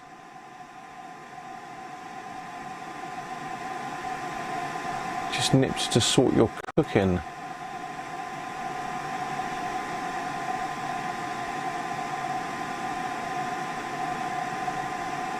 AM station engineer, afternoon, how are you? Attacking my lungs out, yeah. It's better, AM station engineer, but still not perfect yet. But getting there, mate. Roll on the summer, that's all I can say. Right, C10 done. Let's have a look and see what C10 was doing then. Was C10 a poorly boy? Or wasn't he? So this is supposed to be 25 microfarads. Place your bets, please.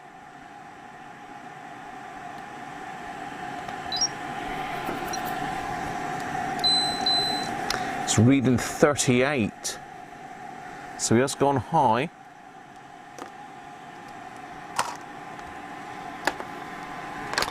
And to be fair, it's a good sign if they have gone high that they're leaky.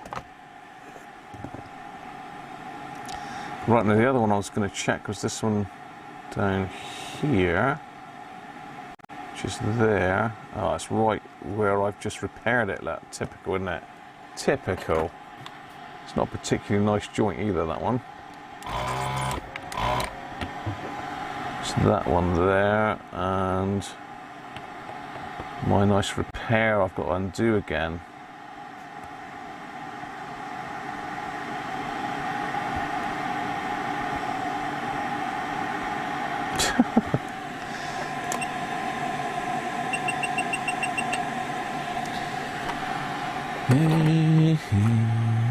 Let's give that one a bit of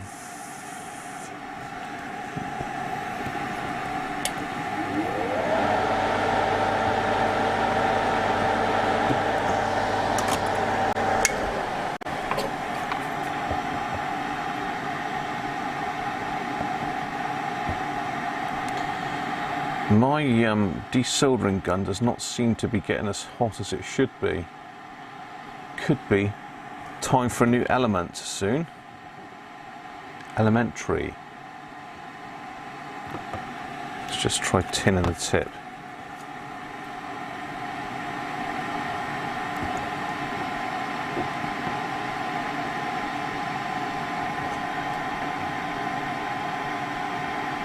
Yeah, it's just not getting hot enough. Look, it's not actually melting the solder.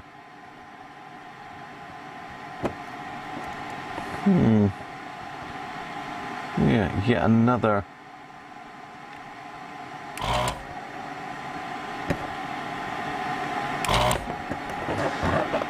Yet another element. I'll tell you what, I could heat this up quicker with my soldering iron and solder sucker. That's what we're going to do. Ain't messing about with that thing.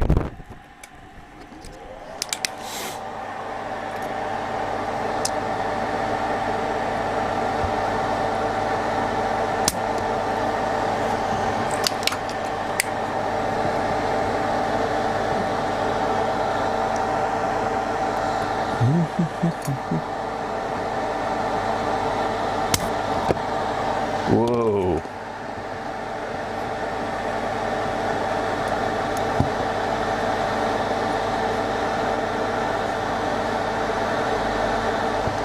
Right, so it's got the worst of it off. So let's see if we can get in there with a solder sucker now. Actually,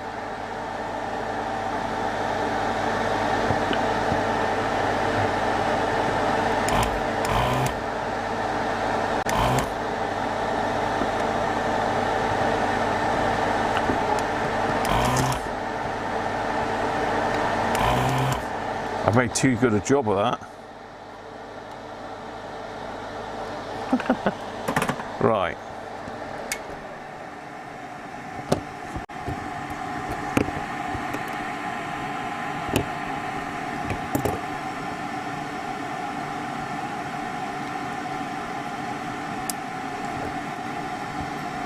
Come on, get off.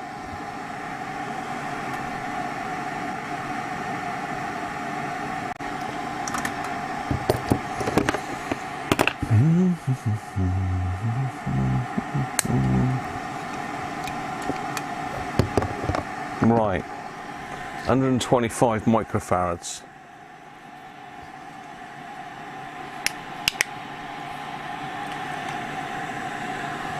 A 125.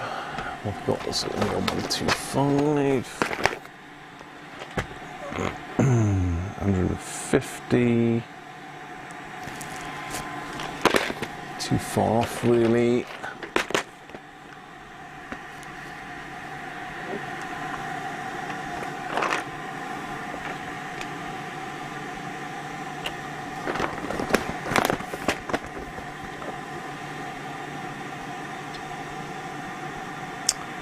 We want a 133, really.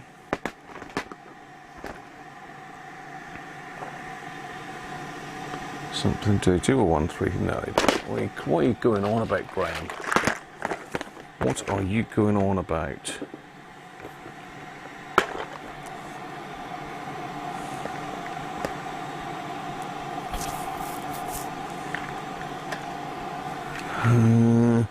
It's an awkward size 125, isn't it? I've got a 120. I've got 150. I think I put 150s in these in the past.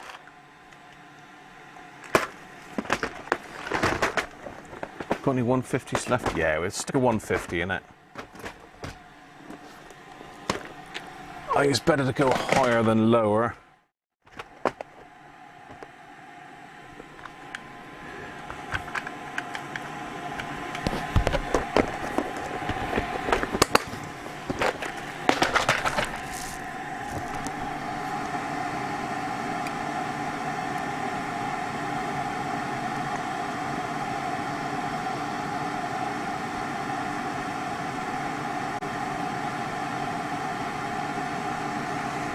That's actually C13.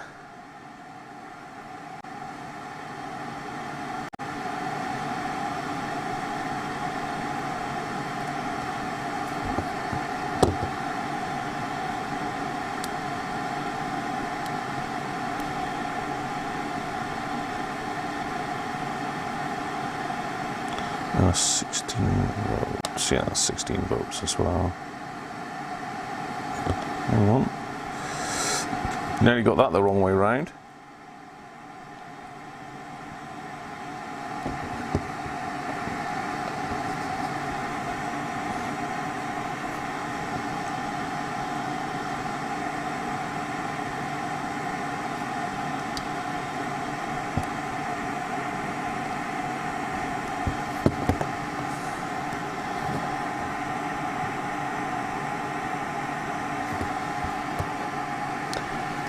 Actually, what I'll probably do is just tack that one.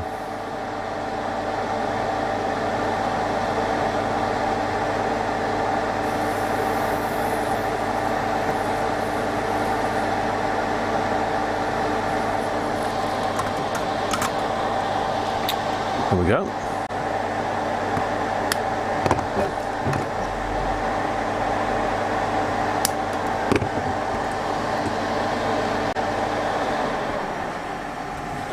Alright, so look at that one then.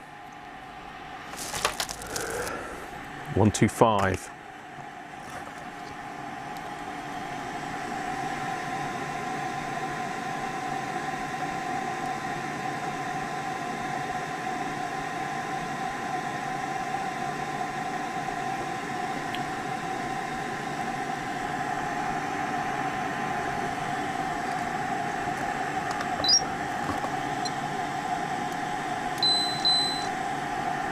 Whoa, 173. That one's gone high.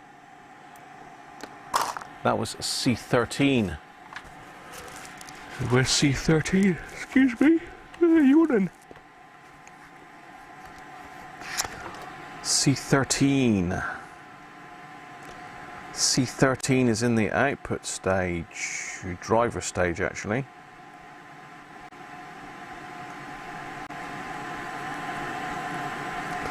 According to this, it should be 100 microfarads.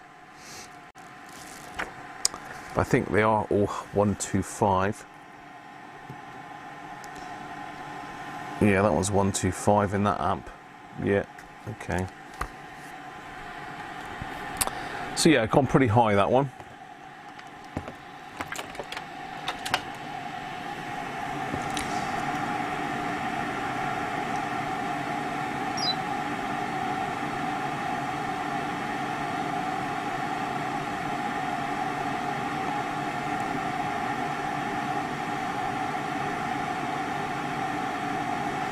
Yeah, I just don't know which are original, which are not. I mean, I think that one's been done there, 220. Both of those look like they've been soldered before. That one's measuring okay. This one I can't measure in circuit. So I suppose I'm going to have to pull that one to check it. But it possibly is going back in, this one, so...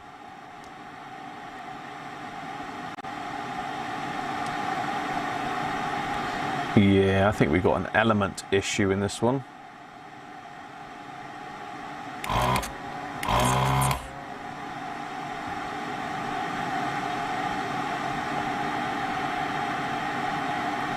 Come on, heat up.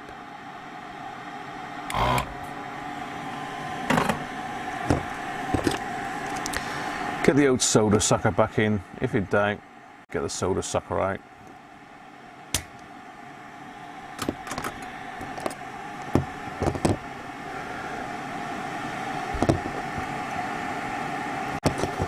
C11, 220. Let's have a look. I think this one has been changed, so if it's not far off, it's going back in.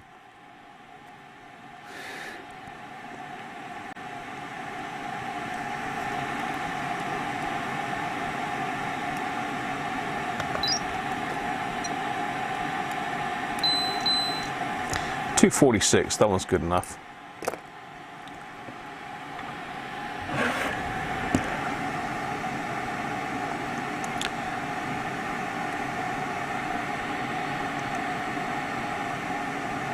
So I think this guy's just had new old stock of these old Phillips caps. That first one was reading a bit high. It can go a bit high with age.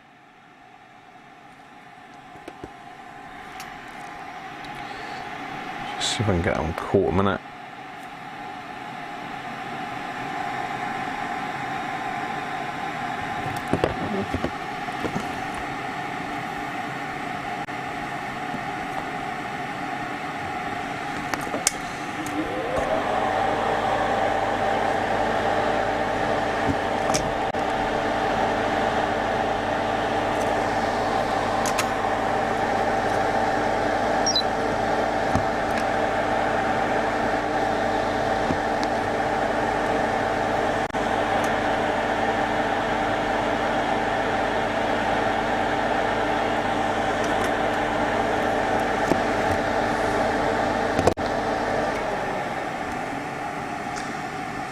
Right.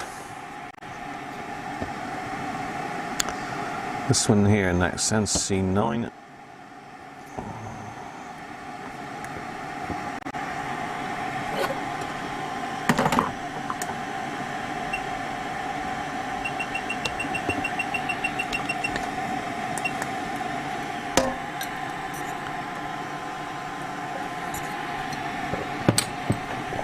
See how we're doing on the chat. Resonator!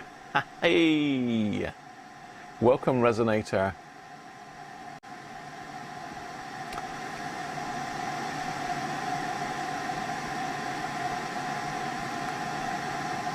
So let me catch up with who's in. Patronics, Nick, how are you?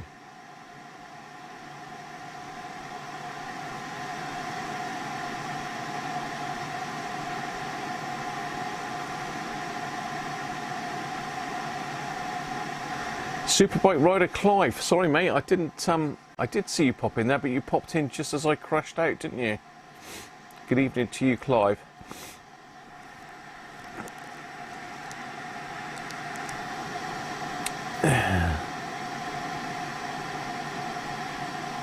Spanky! Radio destroyer. Nah, you're not, mate. I don't think you've done too much damage to it. At least you haven't just gone in there and ripped everything out, mate. You have been careful with it, so.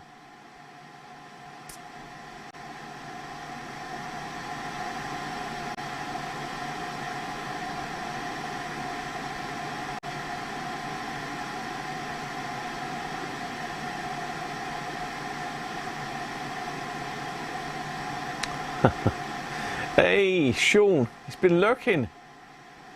Working at the bench. Welcome, Sean. Everybody's popping in, look. We're all finishing work now, that's what it is, isn't it? Cody's back from tea time. What have you missed? Yeah, Resonator. Wonderful stuff, mate. Absolutely. I was gobsmacked with that. And I showed the guys. We've got some pictures to show you in a minute of that. So yeah, Resonator very, very kindly sent me out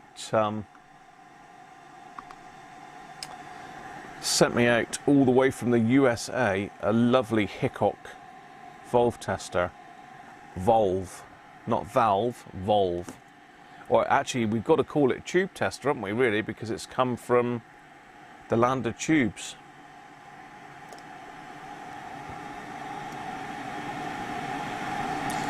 That's another crappy joint there I've just spotted, look. It's on one of those 470 nanofarad. Let's do that one. Done.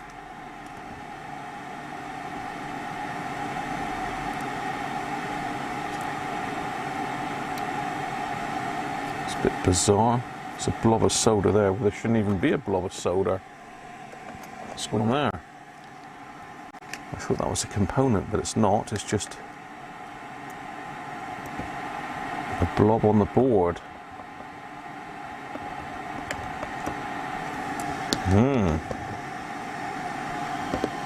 Never like to see a blob on the board for no reason. Okay. Right, this one then. Turn my desoldered tool up a bit now.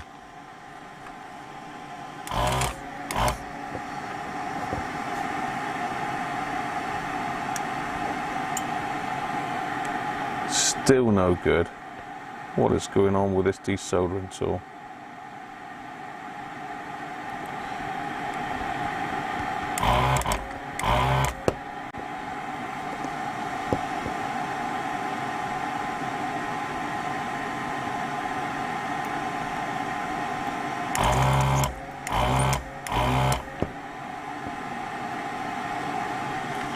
Well, it did seem to work that time, sort of just about.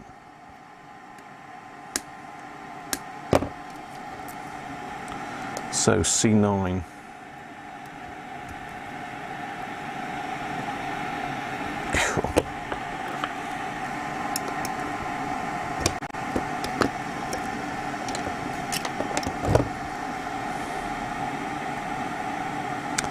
This is an 80 UF. Yeah, there's a couple 80s on this board. Well, there was.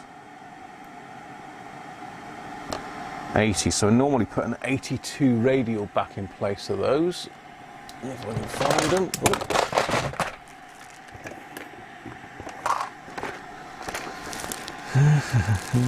No, it's not in that one. It's typical, isn't it?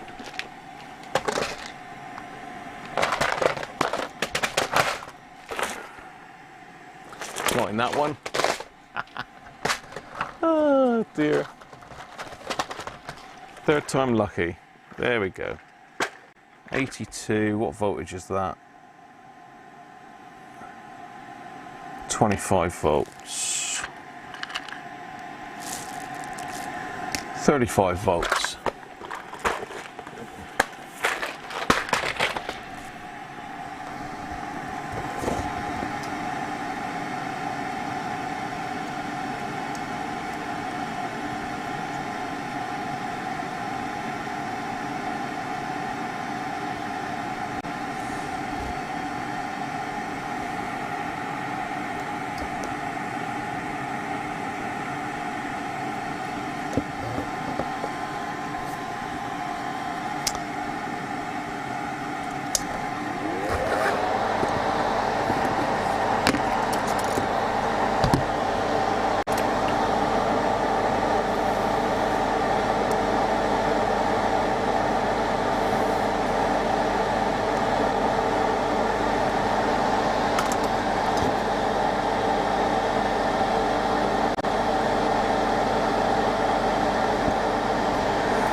Strange, that one there just doesn't seem to want to sit upright.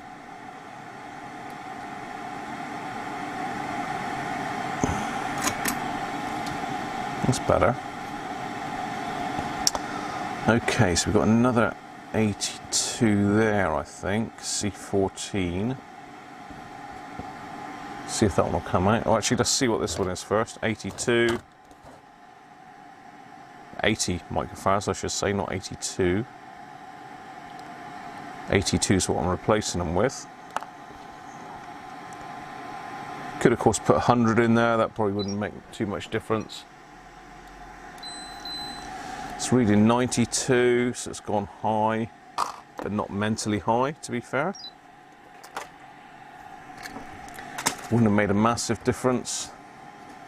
Let's get the next one out.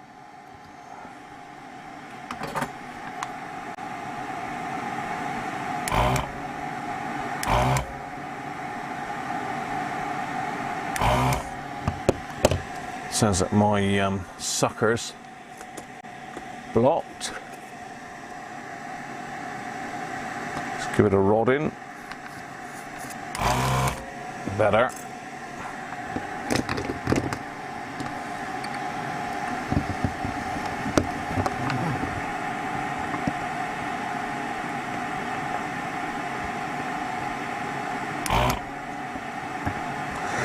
There's something about this old solder, it's just gone really crystally and horrible.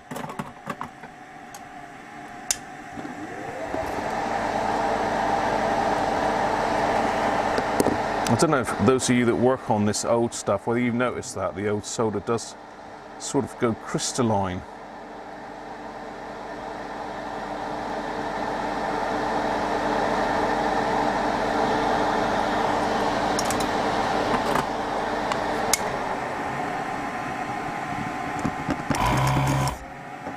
Better.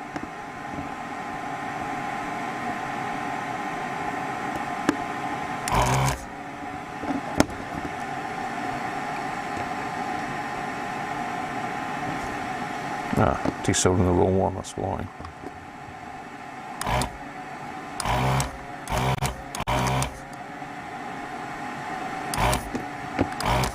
No, it's refusing to desolder that one.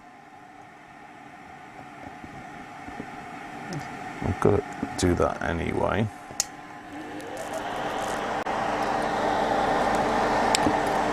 So let's use the old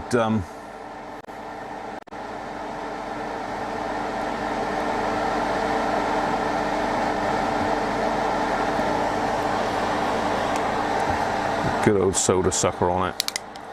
Bear with me with the chat, I'll be there in a second. I can't see at the moment.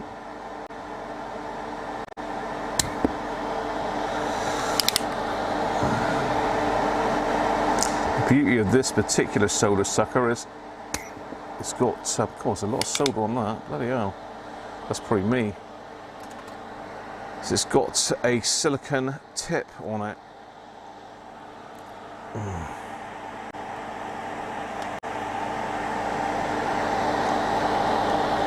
It's also got this little, what would you call that? A little rod, I suppose, that you can clear the tip out with.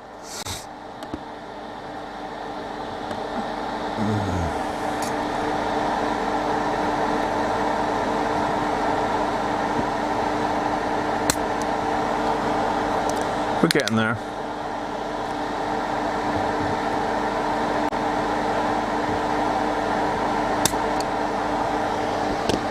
Right. Let's get the worst of it off. Still not free yet.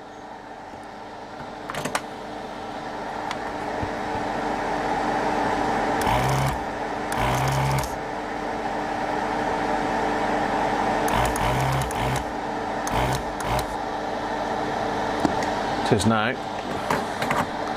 Didn't want to come off that one at all.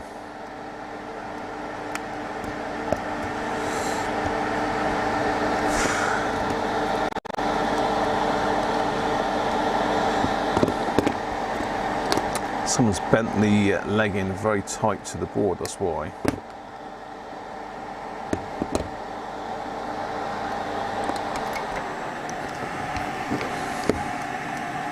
So again, this is another 80.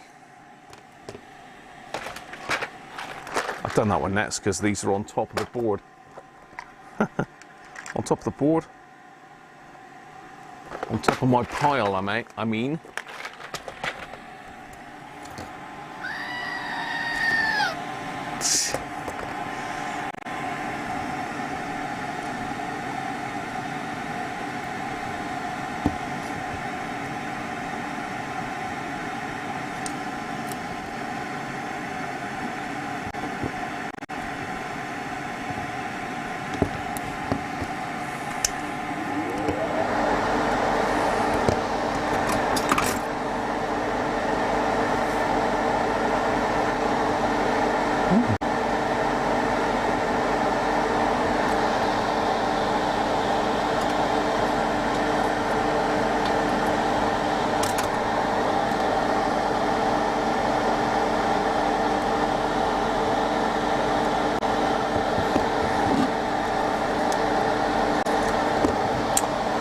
Hey,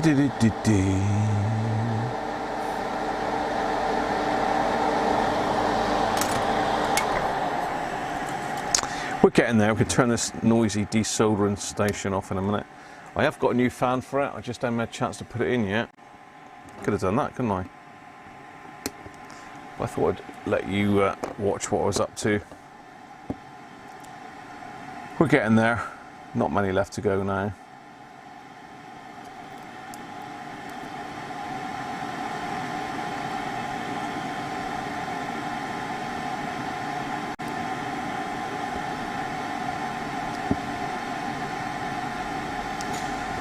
Right, this one next. I've already started desoldering this one.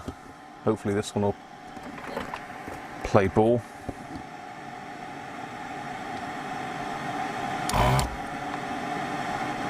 No, it's this weird solder again.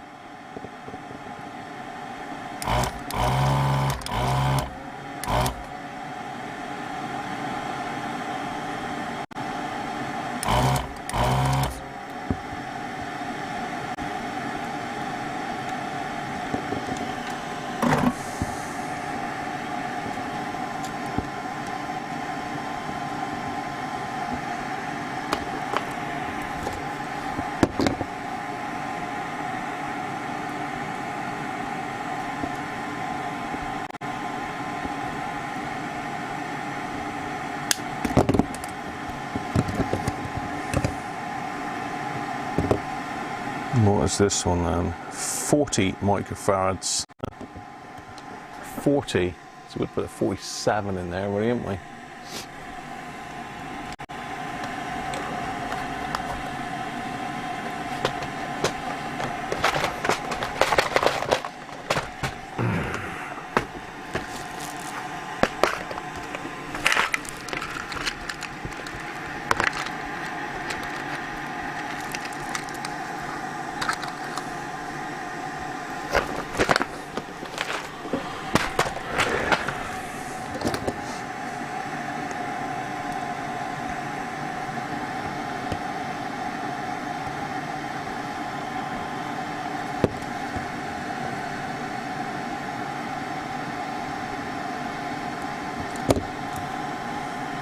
Okay, got 2 to test actually, haven't we?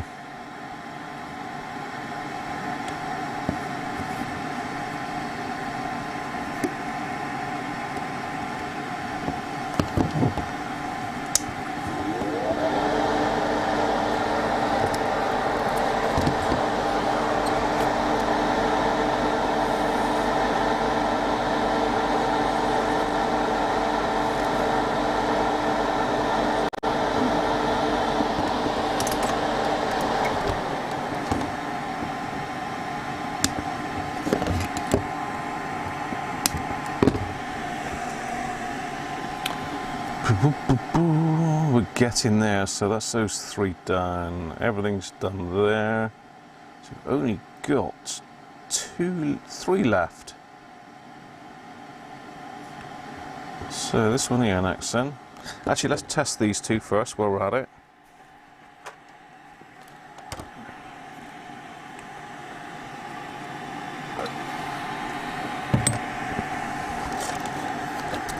Let's test these 2 while we're at it, people. How are we doing on the chat?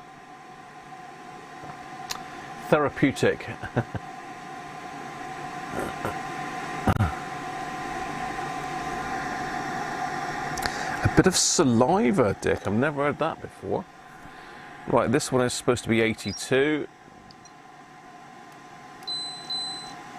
90, so that one's not too bad. It's gone a bit high, but nothing drastic. Sorry, it's supposed to be 80, so it's gone 10 high.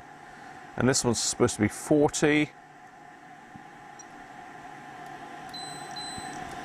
Again, 53. Not too bad, but still, they're all out. I mean, the worst thing that's going to be out is these resistors, I expect, but... Okay, so that's the story so far. Just these 3 in this area to do now. Let's catch up with chat a minute.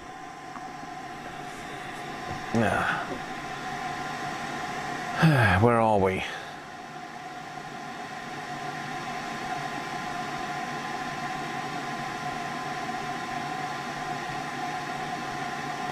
What did we find that was wrong? We've certainly got some caps that were out. We had the broken trace pull. We had a resistor that had gone high in the base circuit. Lots of stuff. You'd have to rewind, Paul. You'll have to catch up, mate.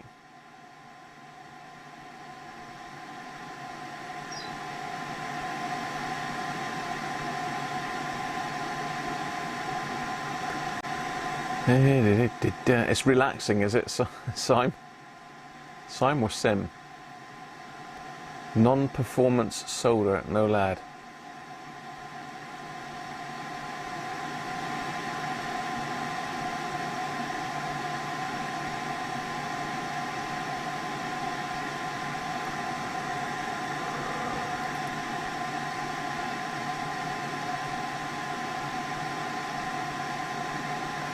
The Rolls-Royce jet engine.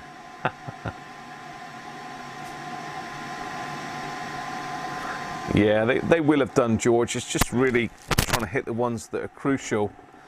There are some critical ones. R20 and R19 are critical. We need to check those. But there's not any like drastic caps at the moment. Let's go back to this direction. The light on this one's not very good for some reason. I don't know why. Have I got this one? zoomed in. Oh, Christ, I have. That's too far out now. Oh well. But it is a better picture now, but you got all my rubbish in the background. Let's turn that up so you can't see all my crap. That's a technical term, crap, obviously. Right. Onwards and upwards. Where are we? There and there. Let's get those out.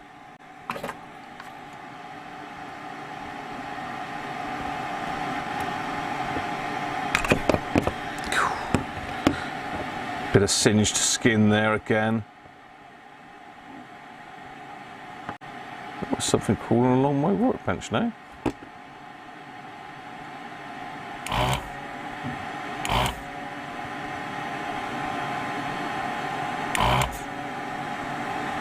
Tell you what, I think this desoldering tool, I think it's the solder on the board. It's just not, it's not heating up very well at all. So where are we? We're there and there.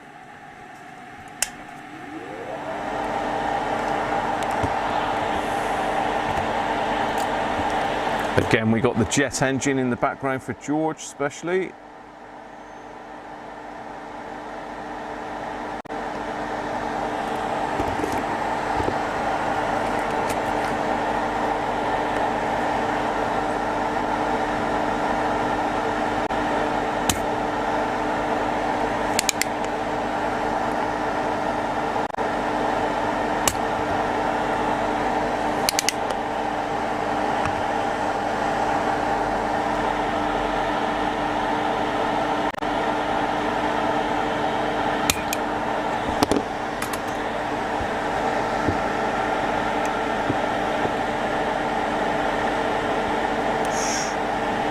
Ow. He's a hot one. Once again, they bent the leg of that one.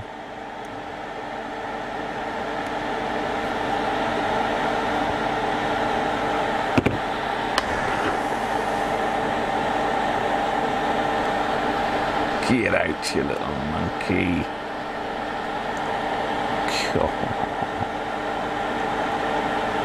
They bent the legs really, really sharp to the board, which doesn't help. There we go. That should come out now. C7. Another 25. Let's just chuck another 33 in there. That's just one of those higher voltage ones, isn't it? It's 25 volts. We'll stick a radio back in there.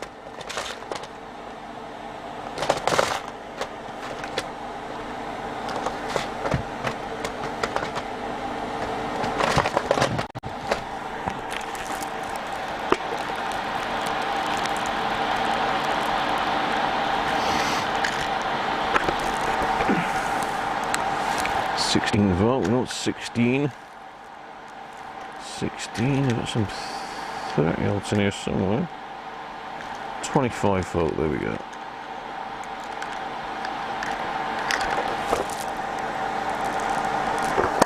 I'll have to get some higher voltage 33 UF axials, won't I?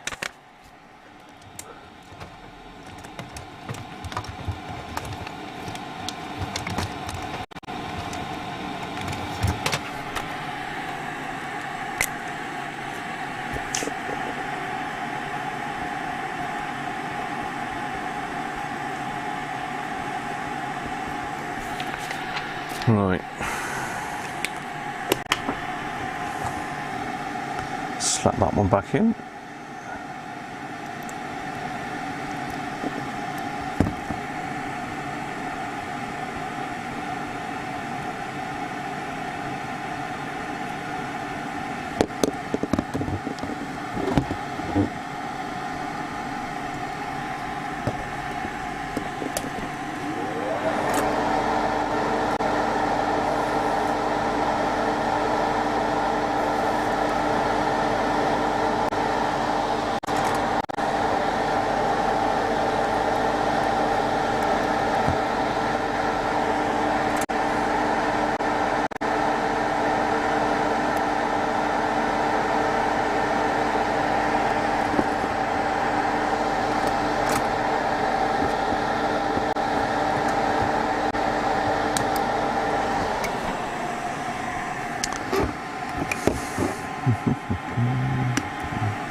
Where's that one there? It's a bit blobby. Let's sort that out.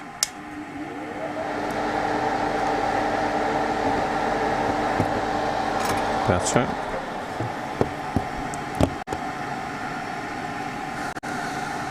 So let's see if that one was any good. 25.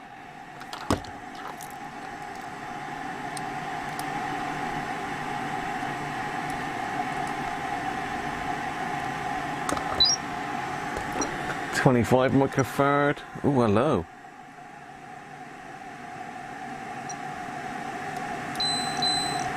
.32. So again, gone high, but not mentally high.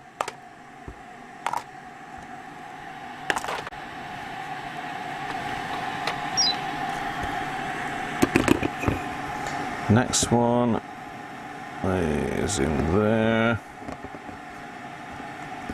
Let's just go with the reheat straight off now. So messing about trying to use the desoldering tool, that's obviously not liking these. And this is more affordable for people. So I always used to do it before I got the desoldering station.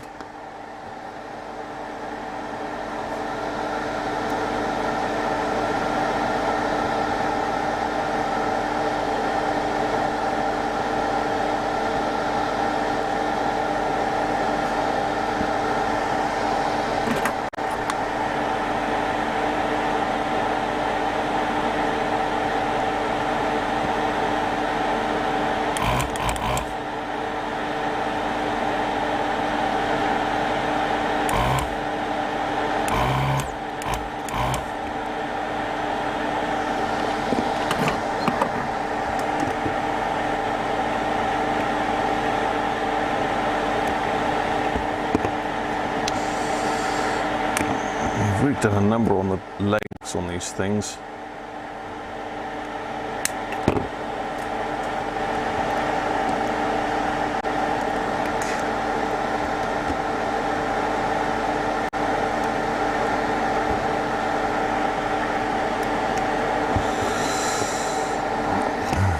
What's this one then? Another 25 microfarad.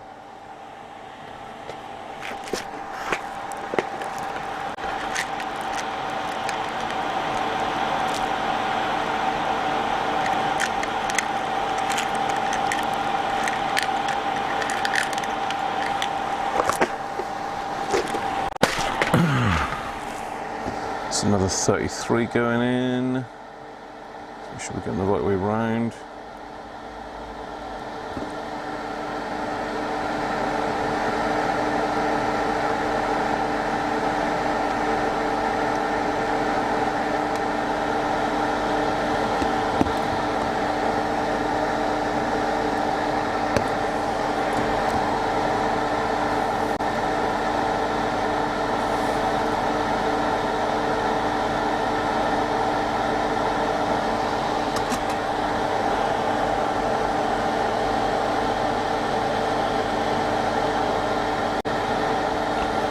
Straighten them up a bit.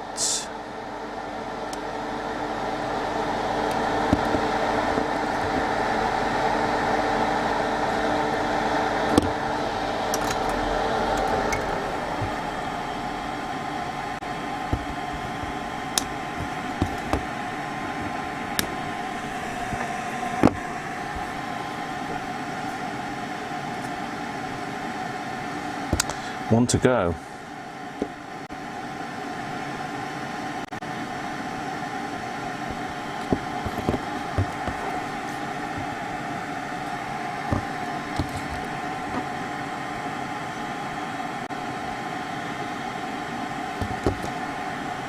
Sure which one that is over that one.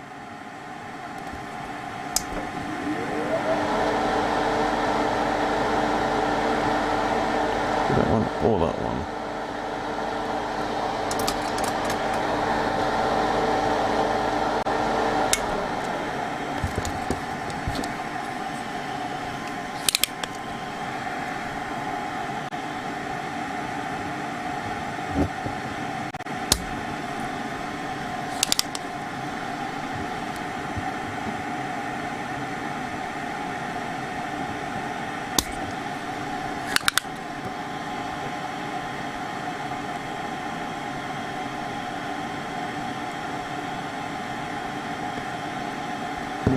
It's that one, I think.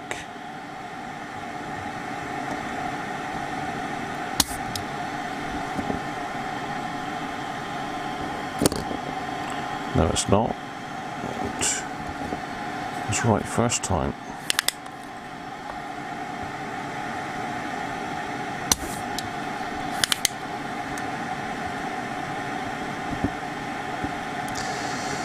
Come on, Graham.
Back in the room.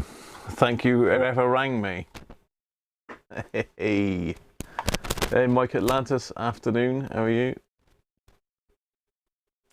Silent movie, Windows 3.1. Always the same, innit? Right, what was I saying? So this one says 50 in the circuit diagram, but it's got 64 in it.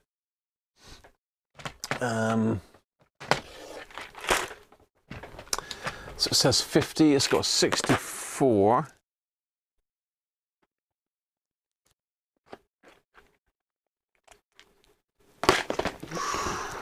What should we put in there? 50, 64, 68. Let's put a 68 in it.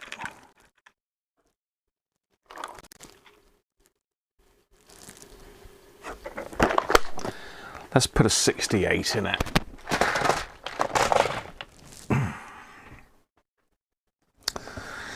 Pop a 68. Apologies for the lack of sound there, but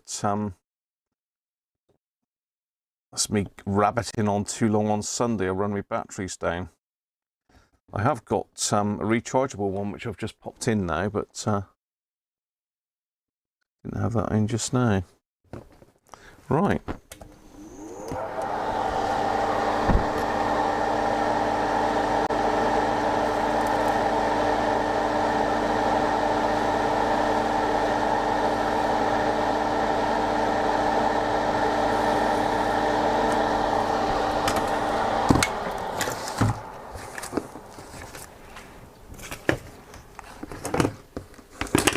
There we are. I believe that is fully recapped. Snip the legs off. I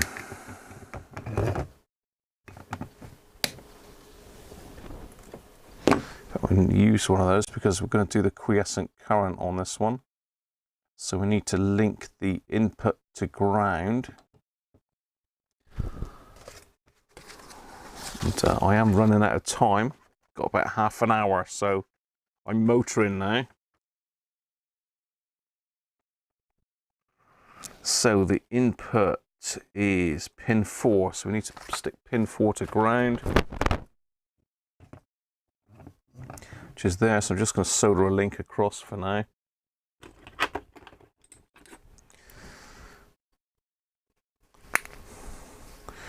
And that'll be this amp pretty much done, apart from possibly checking some of the other resistors. We'll see how the quiescent current comes out first.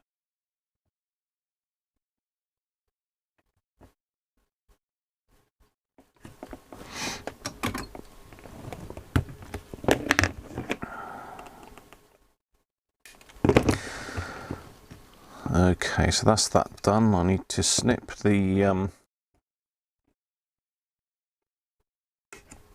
link.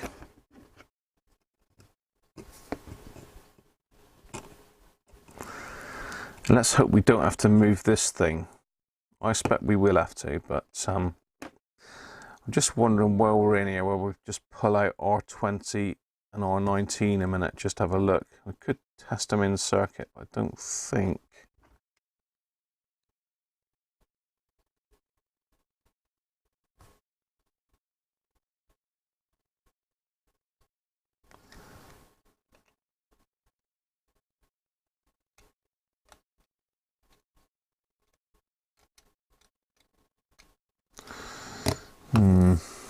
Let's pull them a minute.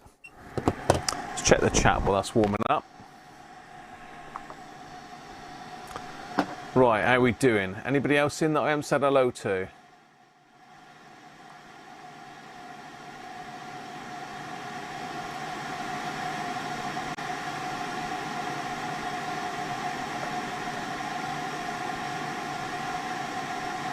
I'm hitting the gym soon.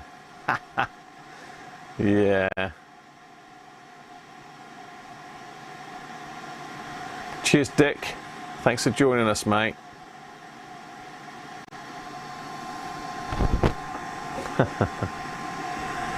Right. Let's get back and I'm just going to pop these two out because they're quite critical. Let's have a look at these last two caps on the ESR meter while we're waiting for this desoldering tool to come up to temperature. So we got 64.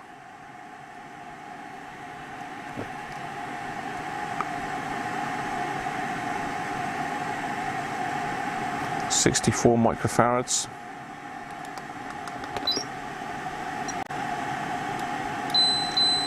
86. That one's gone a bit high. So these are all going to affect the sound quality. So this is 25, 36. So again, gone pretty high for a low value. Okay. Oh, just throwing this component tester around.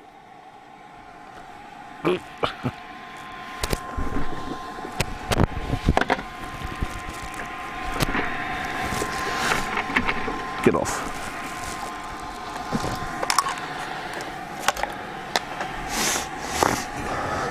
Excuse me.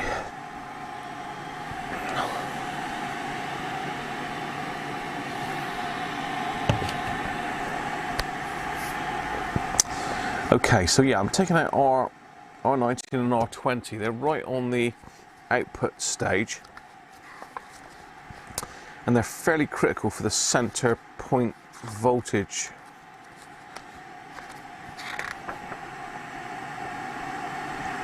They're 1.8 ohms they should be, and they are is it low tolerance? Yeah, so that they're I think they're 5% or 2% gold band on them.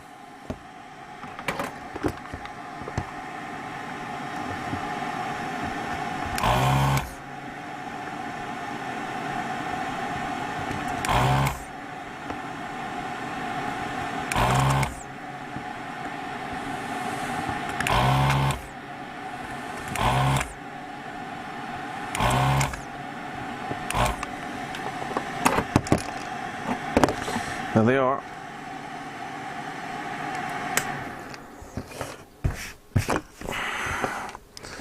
As I say, these are supposed to be 1.8, so let's have a look, see what they are.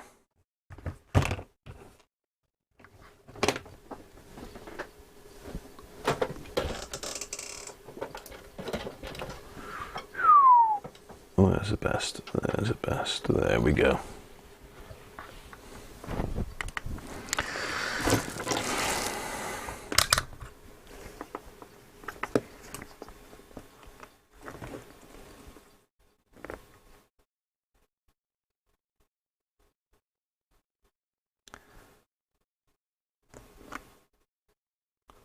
.6, again, these are supposed to be identical.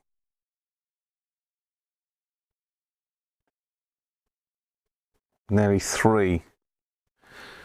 They got to go. And I took them out. I don't know how well you can see.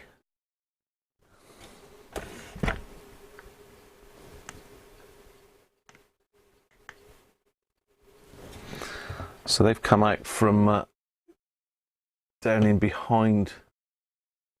You see that? It's difficult because that aluminium shield's in the way, but they've come out from in here, in behind. You can see the holes there that I've desoldered them from.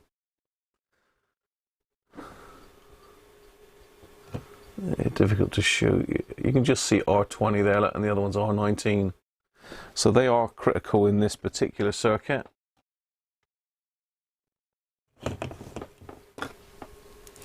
Let's get them done. I want to say they are 1.8, didn't I?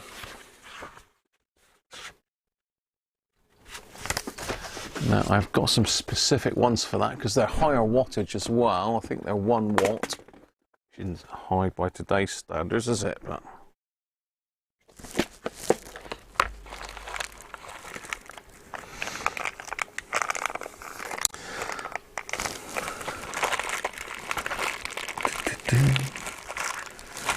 there we go. So these are over the top. I've got some others open, but I can't find them off the top of my head. So these are 1.8, 5% tolerance, 2 watts.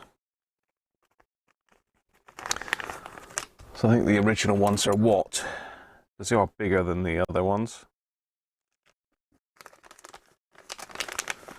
Let's get back on there.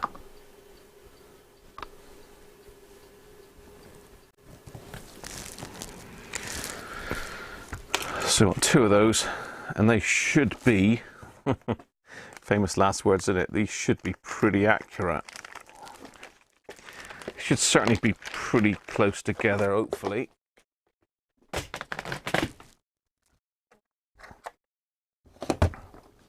Let's just check it, shall we, just in case.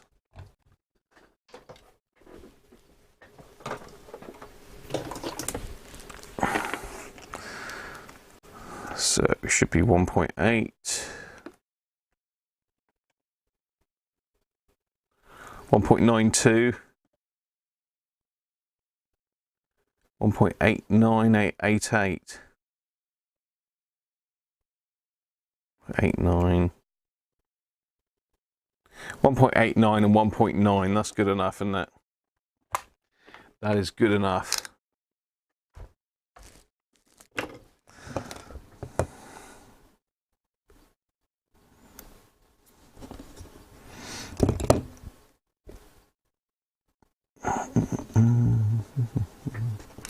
They're a devil to get in there because there's blimmin' aluminium heat sink.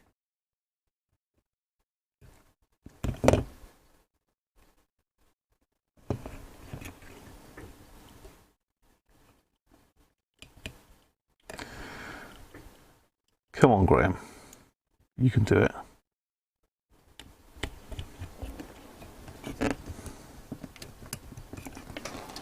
That thermistor's getting a bit flaky as well.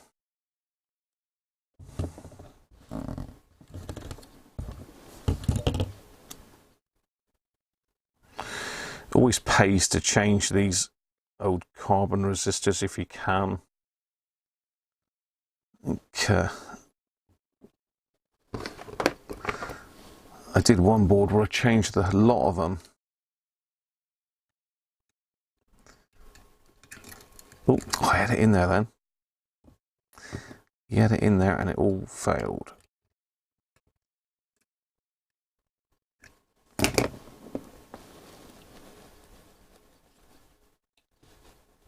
There we go. There, right. Let's get her soldered up.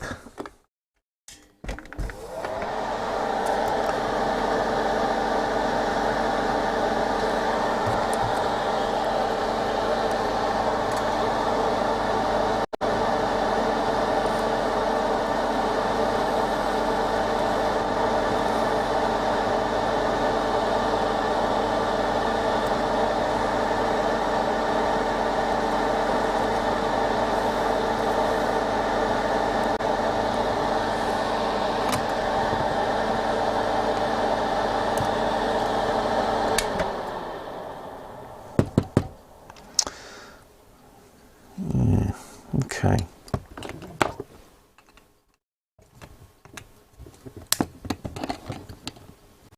Chunky old legs on these as well. Probably one of those might go back in. Save one of those.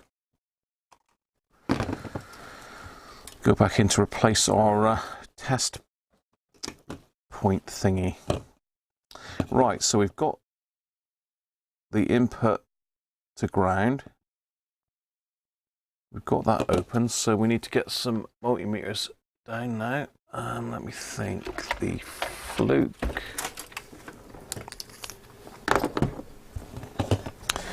Okay. And now I need to get myself clear. Clear the decks, people. Let's have a quick look at the chat while I'm here a minute, very quickly.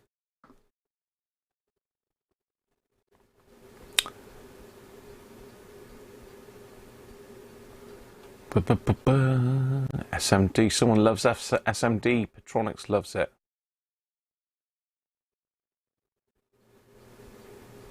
Microscope, I think really if you are doing a lot of SMD and you're looking at some of the really small series components, you do need a microscope without a doubt.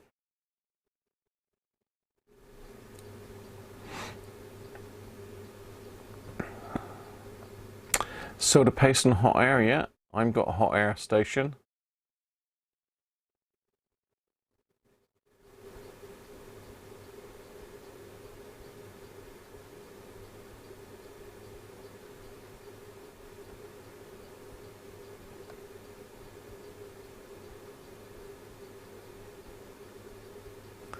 Flat cap baseball.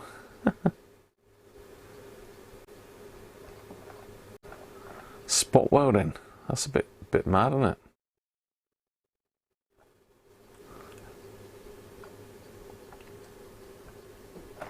Right, okay. Let's crack on. I'm up with the chat, I think. Let's get rid of me for a minute.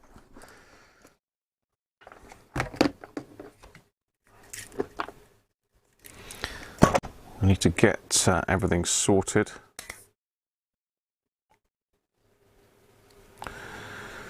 Let's get my tools packed away again. Oh God, my sucker is rammed. So I'm going to use the ramming tool on it. I can go out the way now. Got a lighter down there. Got stuff everywhere again, as always. Right.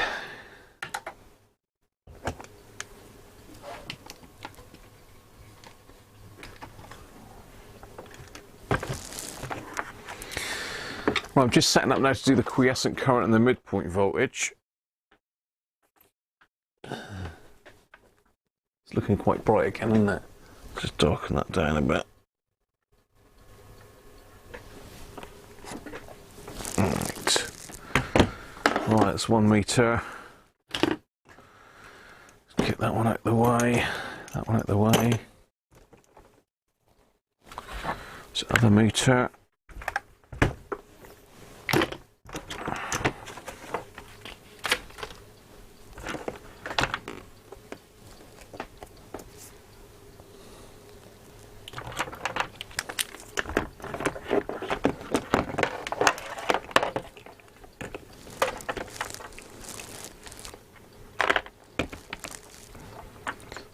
hookups.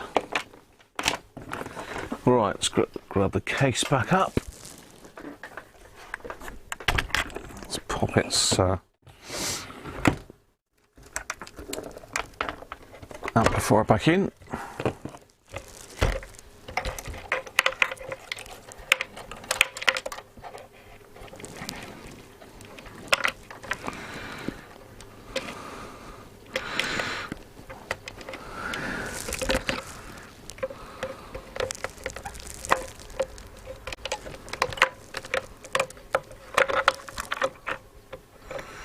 Actually, I'll stick it out there because it's going to be easier to get on the adjustment points with it out. So I've got that one there, I've got that horrible slidey thing. Right.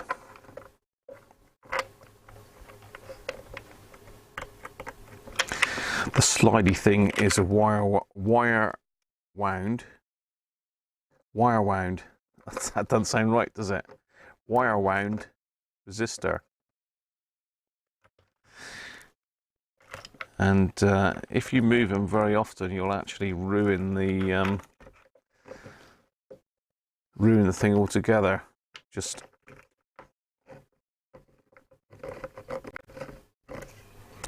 right. It just doesn't want to stay straight, does it? Stay there. Monkey right.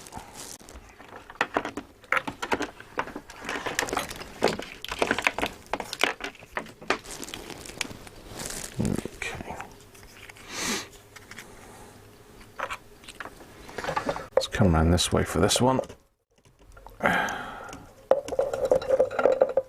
I'm just connecting up power again.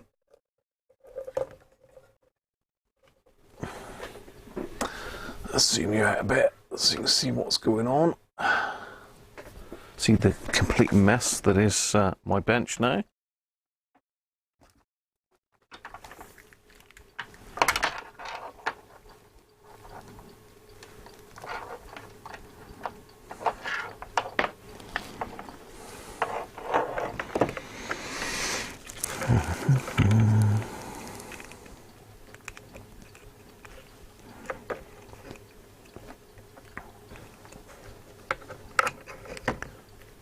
Okay.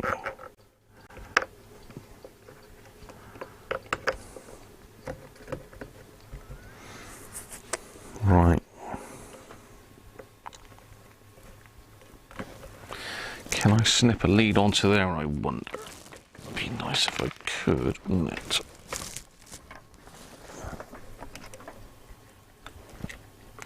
Not a chance. I should have left one of those legs a bit long, shouldn't I, really? Oh well.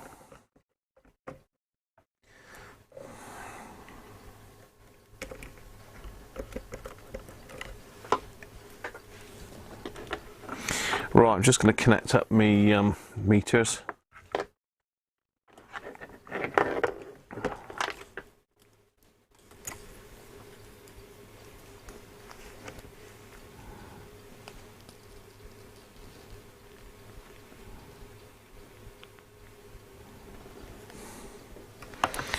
That's that one.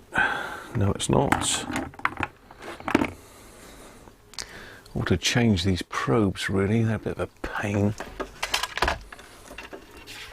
They're not much better.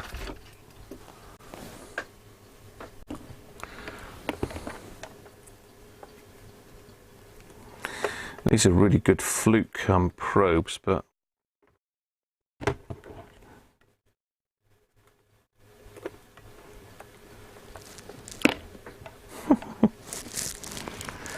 right, so that one should be able to get in there, onto there. Yeah, that's okay. Right, this one, let's just get this the right way around. So I need to be on milliamps.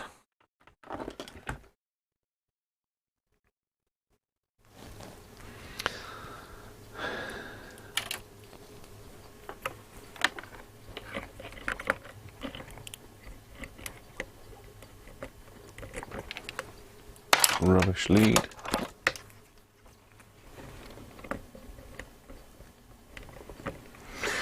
So what I'm doing, I have already explained it once, but I'm setting up for the quiescent current and the midpoint voltage readings. or adjustments really.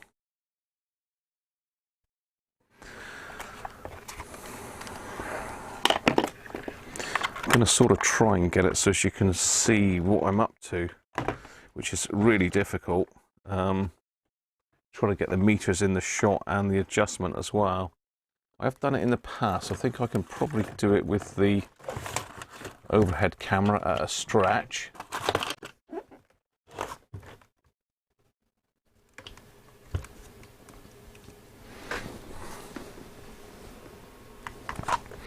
Let's have a look at the overhead camera. Yeah, that's looking all right actually.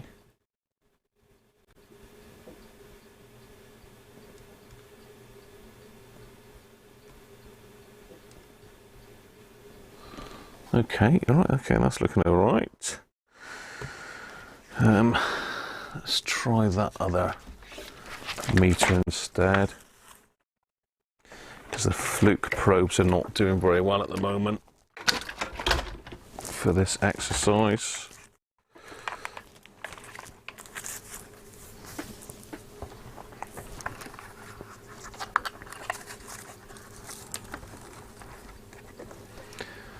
Okay, so what I'm going to do is just zoom in on these 2 meters.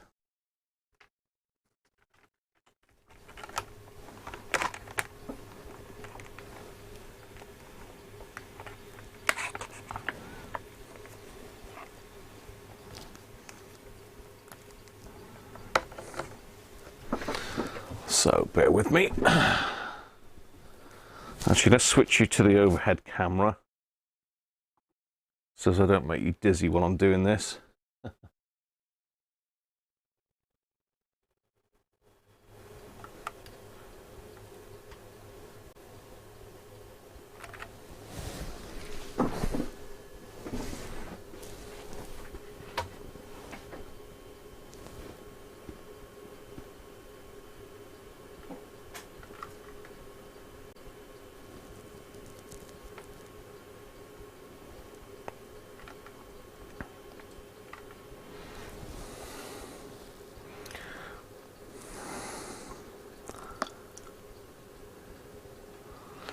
Yeah, I think that's good. I think you can see that. Let's just make that picture-in-picture a bit bigger. Need to perhaps move.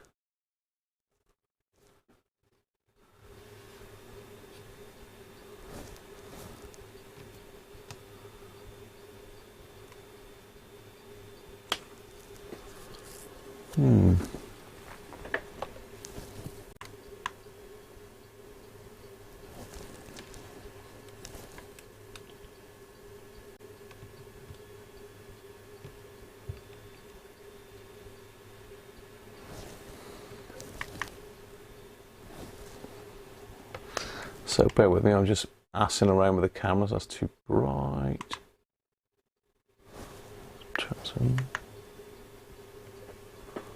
Right, okay, let's make that picture-in-picture a bit bigger. Bit too.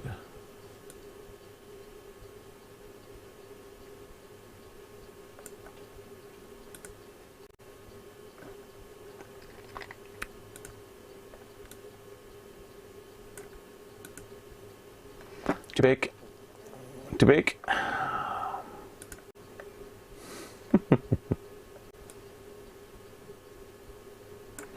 Actually, if I stick it over that side.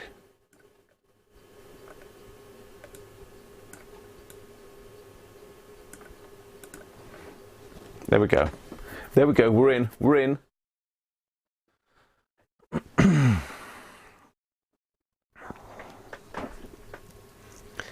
Right, so let me get my manual out, unless I've buried it somewhere. Oh no, I'm rolling over it with my chair.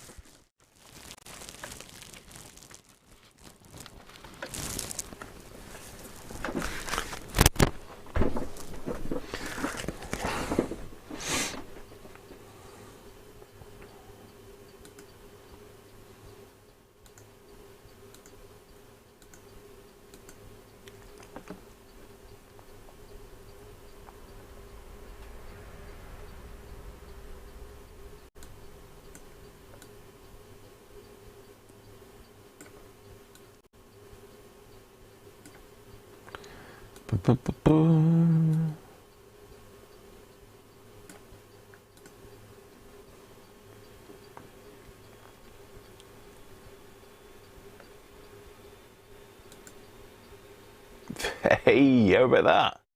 3 pictures all at once. It's going to crash. She'll crash. Right.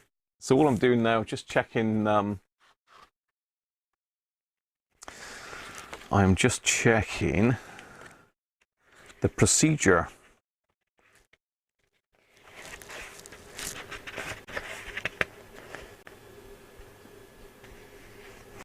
Okay, speaker or output meter connected. Yes, we got that. Short circuit, yeah, done that. Connect the milliamp meter between the test link terminals. Having first cut the link wire, we've done that.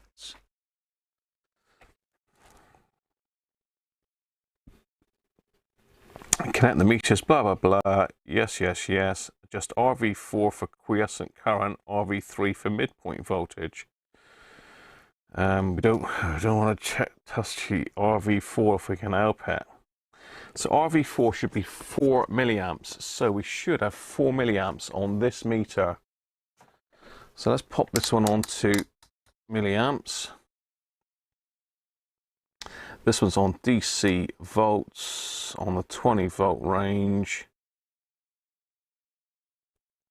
So we're looking for 8.85 on this one in a minute and 4 on this one. So let's pop the power on. Okay, so straight away look, our midpoint voltage is way too high, so it means we're going to have to slide that nasty slider thing across. I don't like that. I don't like that thing.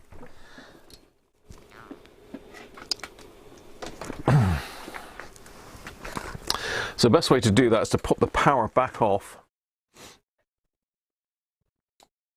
and try and grab hold of it and move it about a bit first. So it's this one here. This is RV. So it's not moving at all. Lemon thing. I just hope you can tell if this does go wrong because you will not be able to adjust the quiescent current if you damage it. So just let me get in here a minute. So I'm just going to try and, because they've sealed it with varnish. So let's put a bit of isopropyl on it.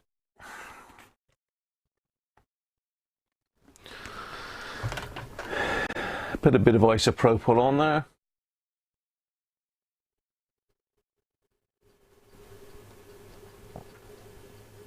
Hi Jess, how are you? Tuesday evening, I know. Unheard of. I'm working overtime today. Okay, so I'm hoping that that we've loosened it up a little bit. Let's see if we can give it a wiggle. Of course, somebody might have. Yeah, God, it's not going to go, is it?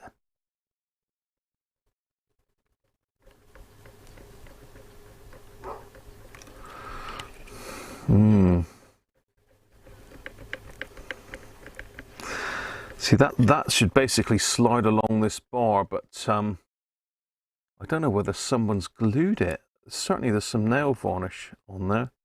I'm getting it moving a little bit, but not a lot.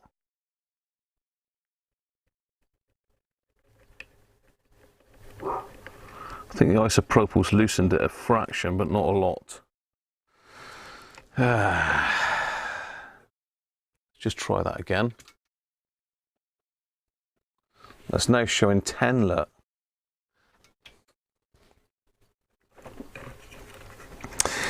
Yeah, these are not nice, these adjusters.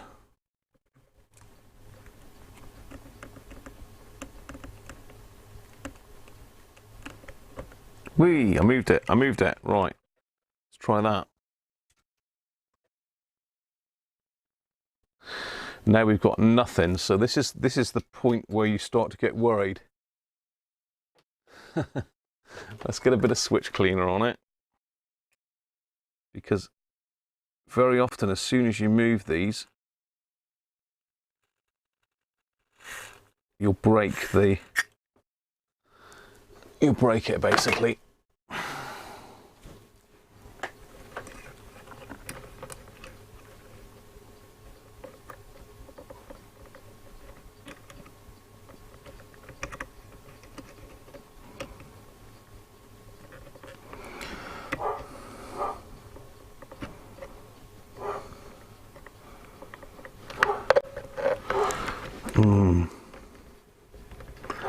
Sounds like I've got to sort these dogs out and give them a telling off, I think.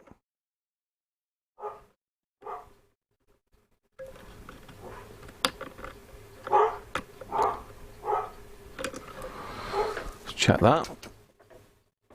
Nope.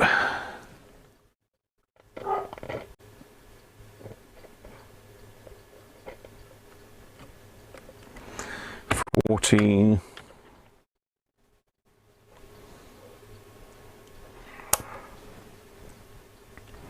Where's my poking stick? Just put it down. So it needs to go back that way a bit.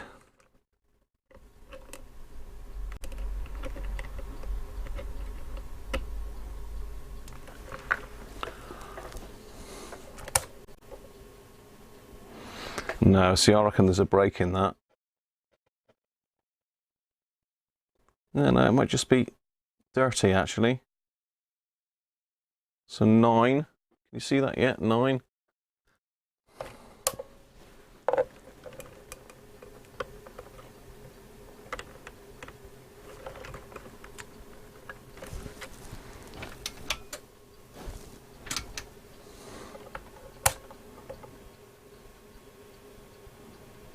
Getting there, 7.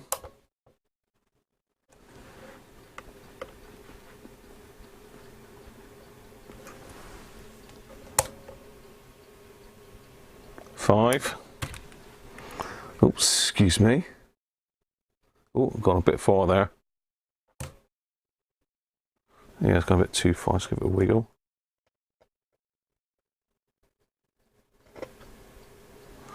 5.5.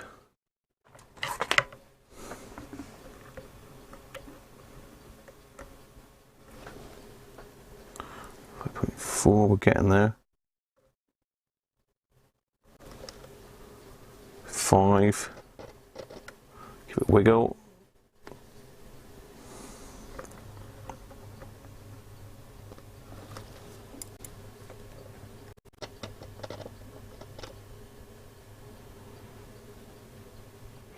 4.2. Now, to be fair, that for one of these bar resistors, wire wound thing, that's pretty good. That's about as good as you're going to get. Right, let's check the midpoint voltage then. So we're now looking at this meter. So we're going down on the resistor junction down there. That should be 8.85, so slightly high. So the first thing to do is to give that that resistor track a bit of a squirt of switch cleaner.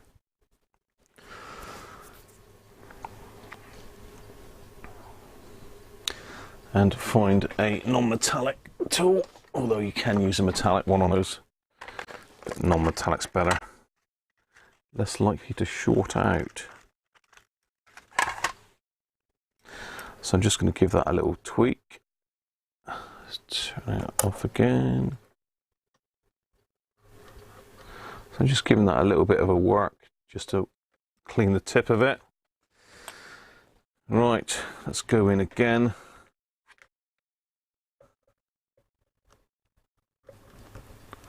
See what the voltage is now. It says 10. So let's just get in there and adjust that.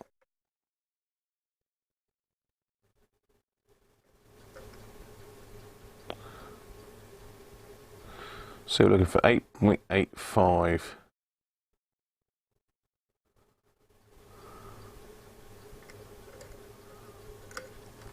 8.85. And we're on just over 4 on the quiescent current, so we can just move that a fraction.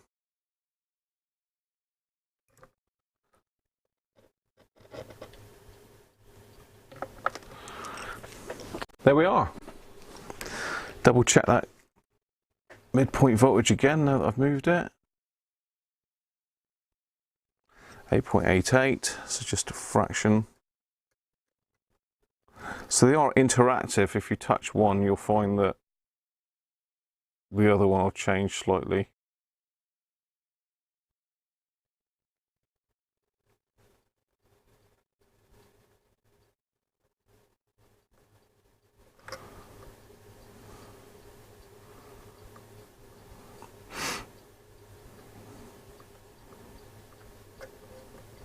There you go. 8.85, and that's me moving it.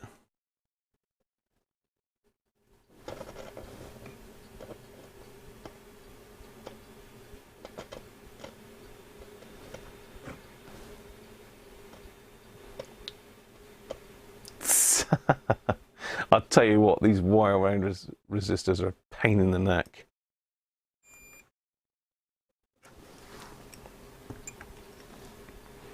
So is my meter. 3.9, oh that's pretty good, isn't it? Don't breathe too heavy on it.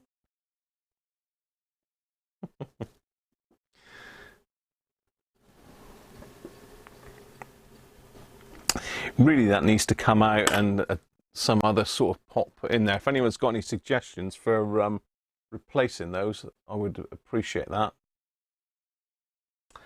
There we are, look at that then. Look at the camera work on me.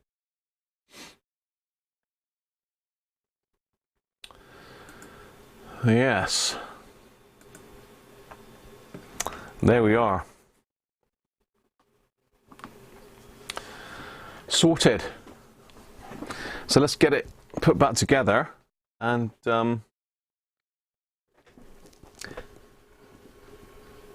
see how it works.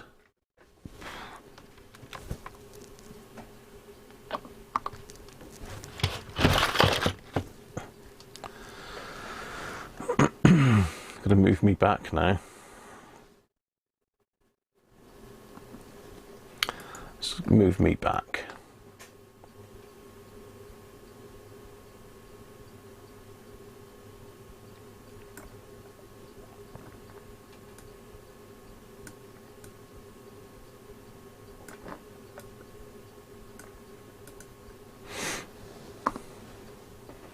I just moved me back. I moved me back. What's going on? I bet I know. I got too many overlays on there now. That was overlay 3 on overlay 2.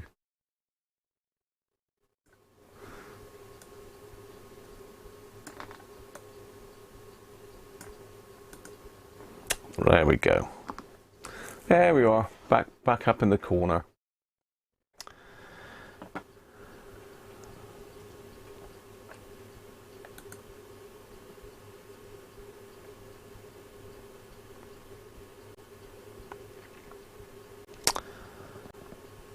Right, so let's get this done because it's time for me to go. So let's get cracking. Let's get a cracking. Get these meters out of the way. Yeah, Mrs. Cruncher will be on her way home as we speak. And I haven't done tea yet, so I'm going to be in trouble because of you lot, because of me, really. It's all my fault. Always is all my fault. Okay, so just for quickness, I'm just going to solder that back together. Oh, there she is, look. Bear with me, people. Look out, the boss is ringing.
Wow, that was the boss. So all I've just done there quickly is just solder back together that. I've also got to take the link back out the bottom there. You can't see what I'm doing there, can you? I've zoomed in too close. So I'll pop the link back out from underneath here.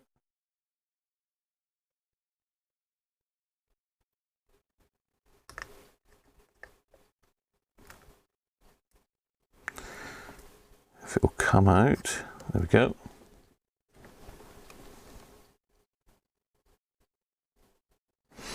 Bro. So we are good to go. Ready to fire it up. Evening, Derek, how are you?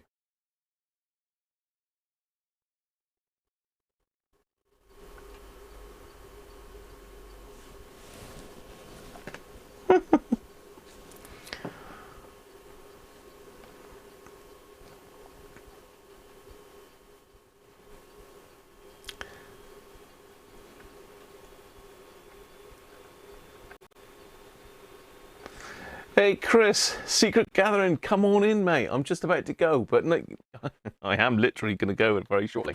Right. This is it then. This is the $1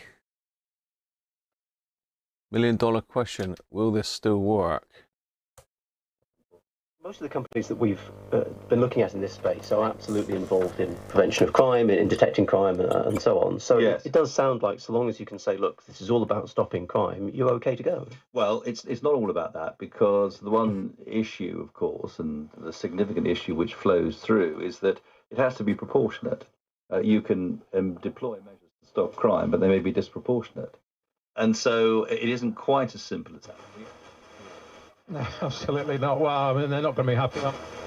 The need to be loved. It was reflecting on the level of excitement of that innocence of first discovering such great music. Yeah. Have you played it in the club? Sounds beautiful, doesn't it? How does it feel? Good. I played it at Panorama Bar, and it really went down well. And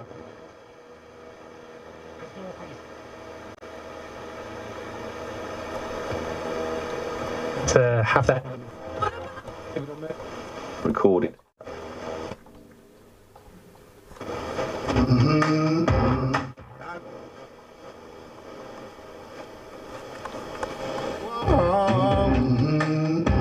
I grow faint.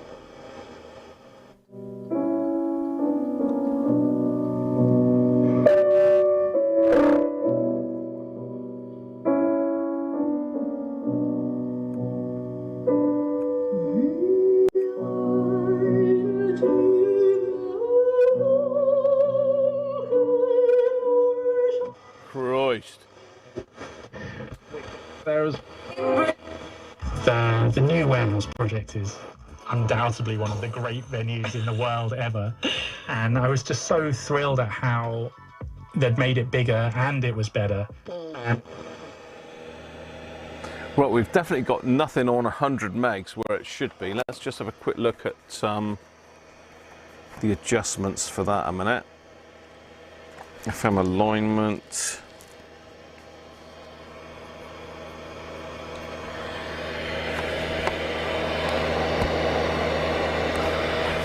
Right.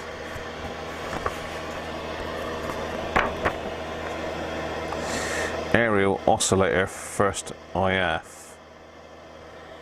So the aerial and oscillator are these two. So let's just see if I can pull that in. That's the oscillator.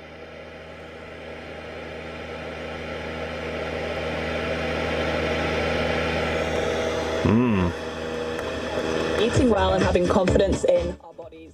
Make 2020 your year with BBC Sounds. Download the free app to listen. Okay.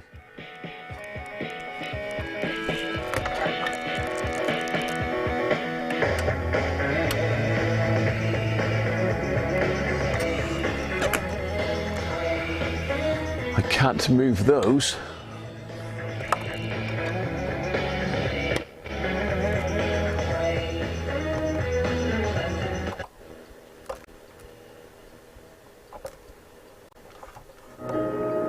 There we are.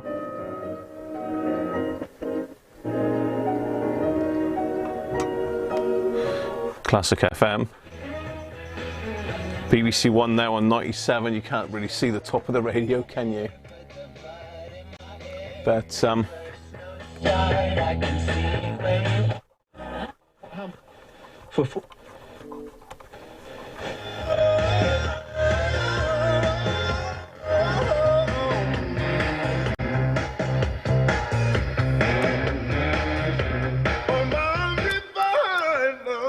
Last week's infatuation, Gregory Porter, and that is Revival. It's 8:20, which means, as it's Tuesday night, it's time for Changing Tracks. This is where one of you lot listening right now gets in touch. That song means something.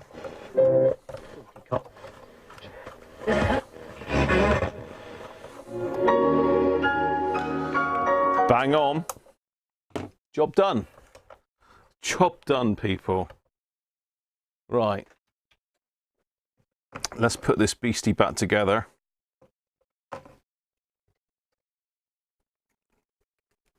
And I can call it a night.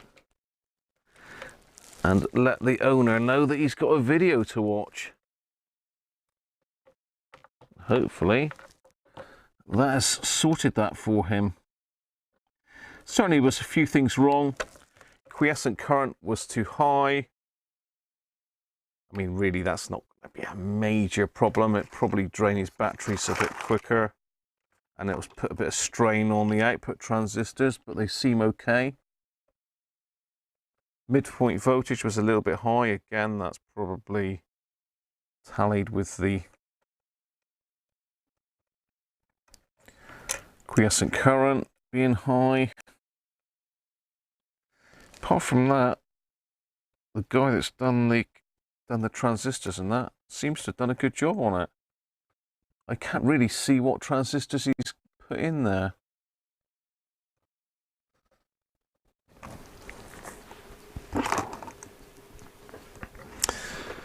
Right, let's just tighten those up. Must get myself some little tiny BA spanners.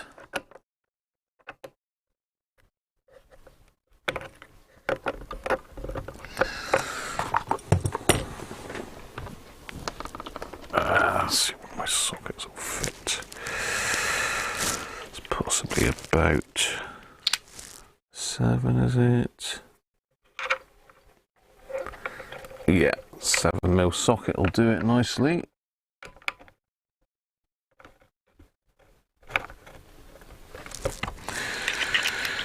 There we go. Right, that's that in, that done, that done. No bits left over, just resistors and capacitors and broken solder trace parts.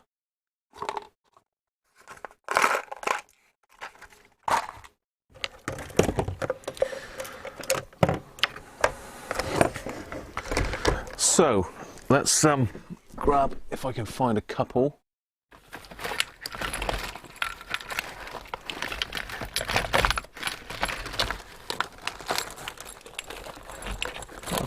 PP.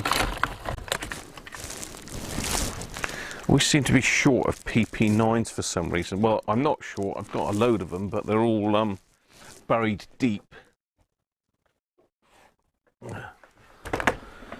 Let's shut it up and get the full effect with the back turned. Oh, hang on, I've got to make sure I got my probe in the right place. 8.9, 9.8. Typical, isn't it?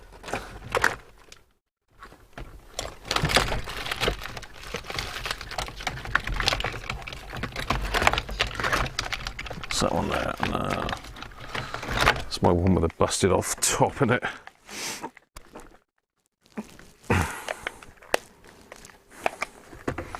What's that one read? 9.3, 0.9, 9.8.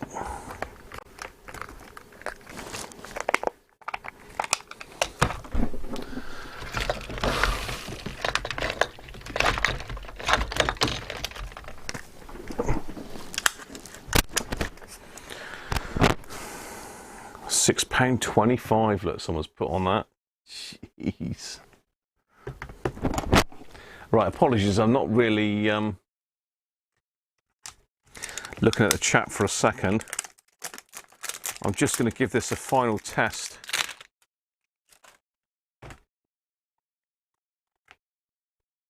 .8, so that one was 9.8 as well, wasn't it?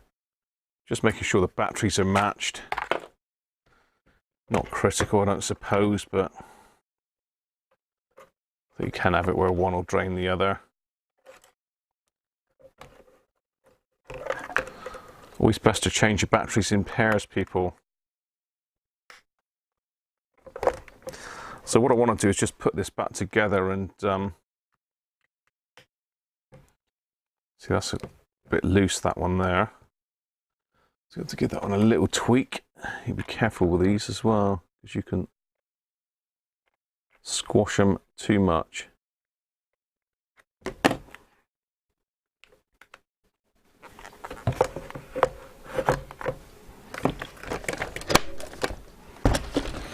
Here we go then, finale, the finale.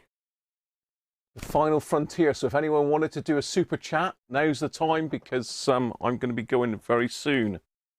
So if you've appreciated that tonight, and if you think that's a good format, you need to let me know. If you want me to pop on impromptu again, then I may well do, if you want me to. If you want me to.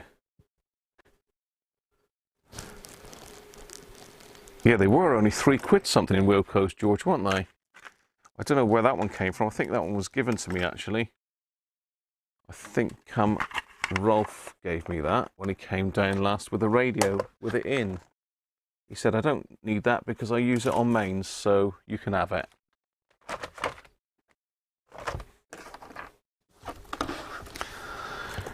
Yeah, so let me know if you would in the comments of the video when it uploads, if you want me to carry on doing impromptu videos like that, or whether you just want me to sod off and only come on Sundays.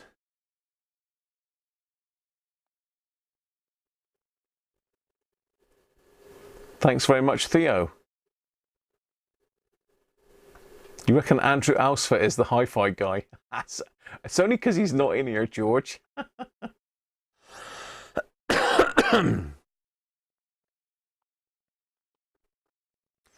Right. So let's pop the aerial back up.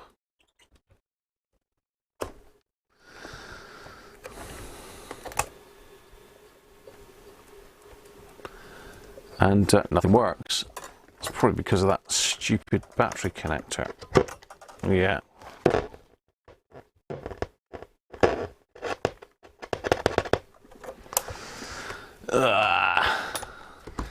These old copper battery connectors are very nice, but they're a pain in the neck.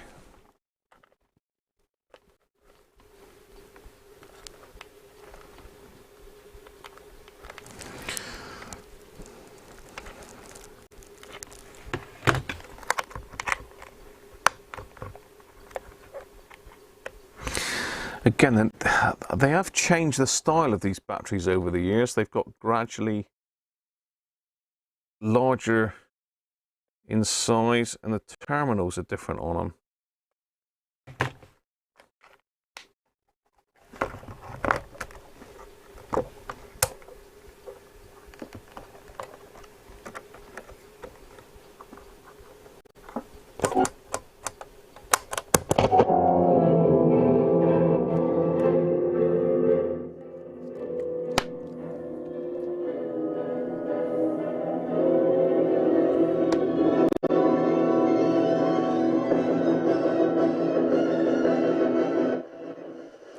think we say classic FM's there now.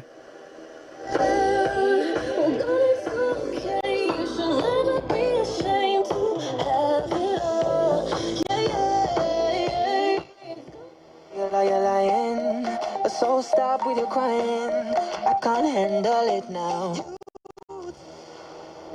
Out Worrell, but he has his back to goal. He's got away though from 3 yellow shirts and managed to keep his side in possession, but they are inside their own half of the field with Brisley again. Centre circle, looks to float it out towards Amu on the right hand side. It's well marshalled by Dickinson, but Amu will get another goal in. In South Wales, been a wrongful arrest. Edbridge's legal case continues, as does South Wales Police use of facial recognition. The force is soon to trial it on cameras mounted on officers' uniforms. And as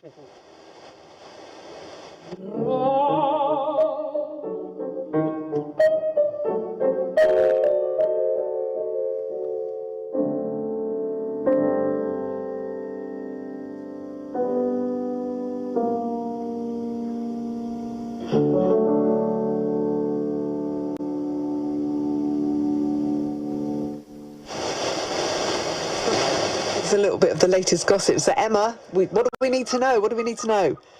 Oh, it's very glitzy and glamorous, and I've held back on the wine just for you, Joe, so that I would be articulate this evening. Everyone is here from the world of telly. Ricky Gervais is here, Caitlyn Jenner.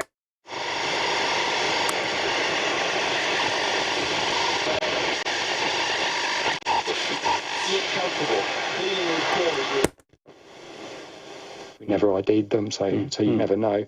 But you can say with certainty ATAP. what do you make of that? Did that seem a high? Away. Over me, how long can a love remain? Moves you to the home. Moves you.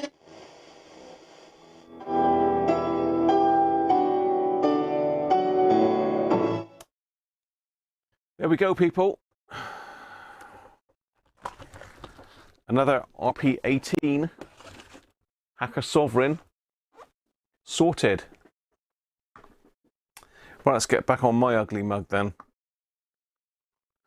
That's it for now, people.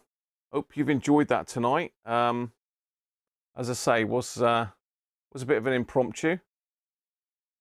I don't know how we've done today. Let's have a look, see how many people were in.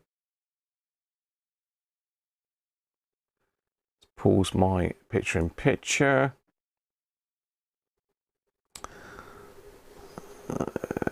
Let's go.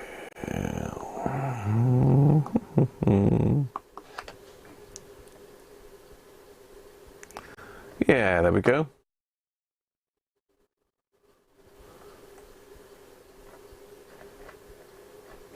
I seem to have got the chat in 2 places now, which is bizarre. Only £2 chat revenue. You kind of liked it that much. Let's have a look then. Yeah, we're in the 50s. It's not bad for a midweek stream. Pretty good. Cheers, Chris. Thanks, Stephen.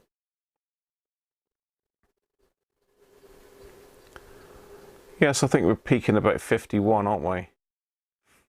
In about the middle, in about the middle. So it's sort of a slow, and there's a big drop there. Look, when I crashed, gradually easing off. So Theo Bovril, man of the night, last of the big suspenders. Thank you very much, Theo, for your contribution. Appreciate it, mate. Appreciate it. Right.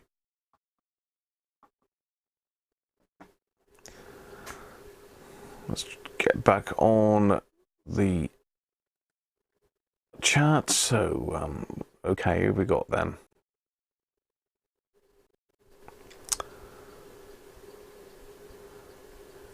They changed the metric from Imperial. No, a 7mm just fits it, George. God, you're so critical, George, aren't you?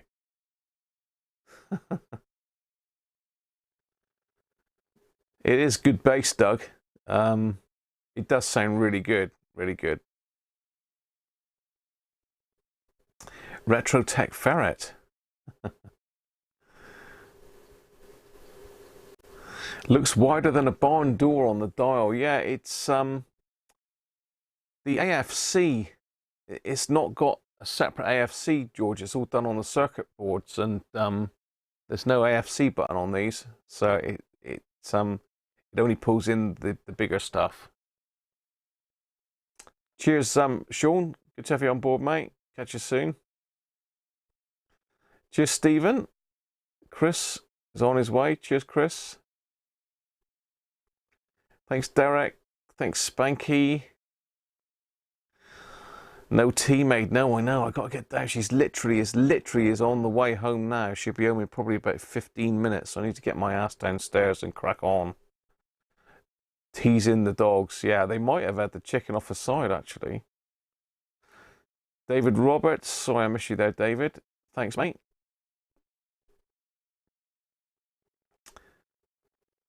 So that's about it from me, people. Cheers. I hope you enjoyed that. Bit of an impromptu live stream. I may do it again. It's easier for me to do it like that than it is to try and record a video, edit it, and get it out there. So if I've got something like this as a one-off just to do, then I'll do it.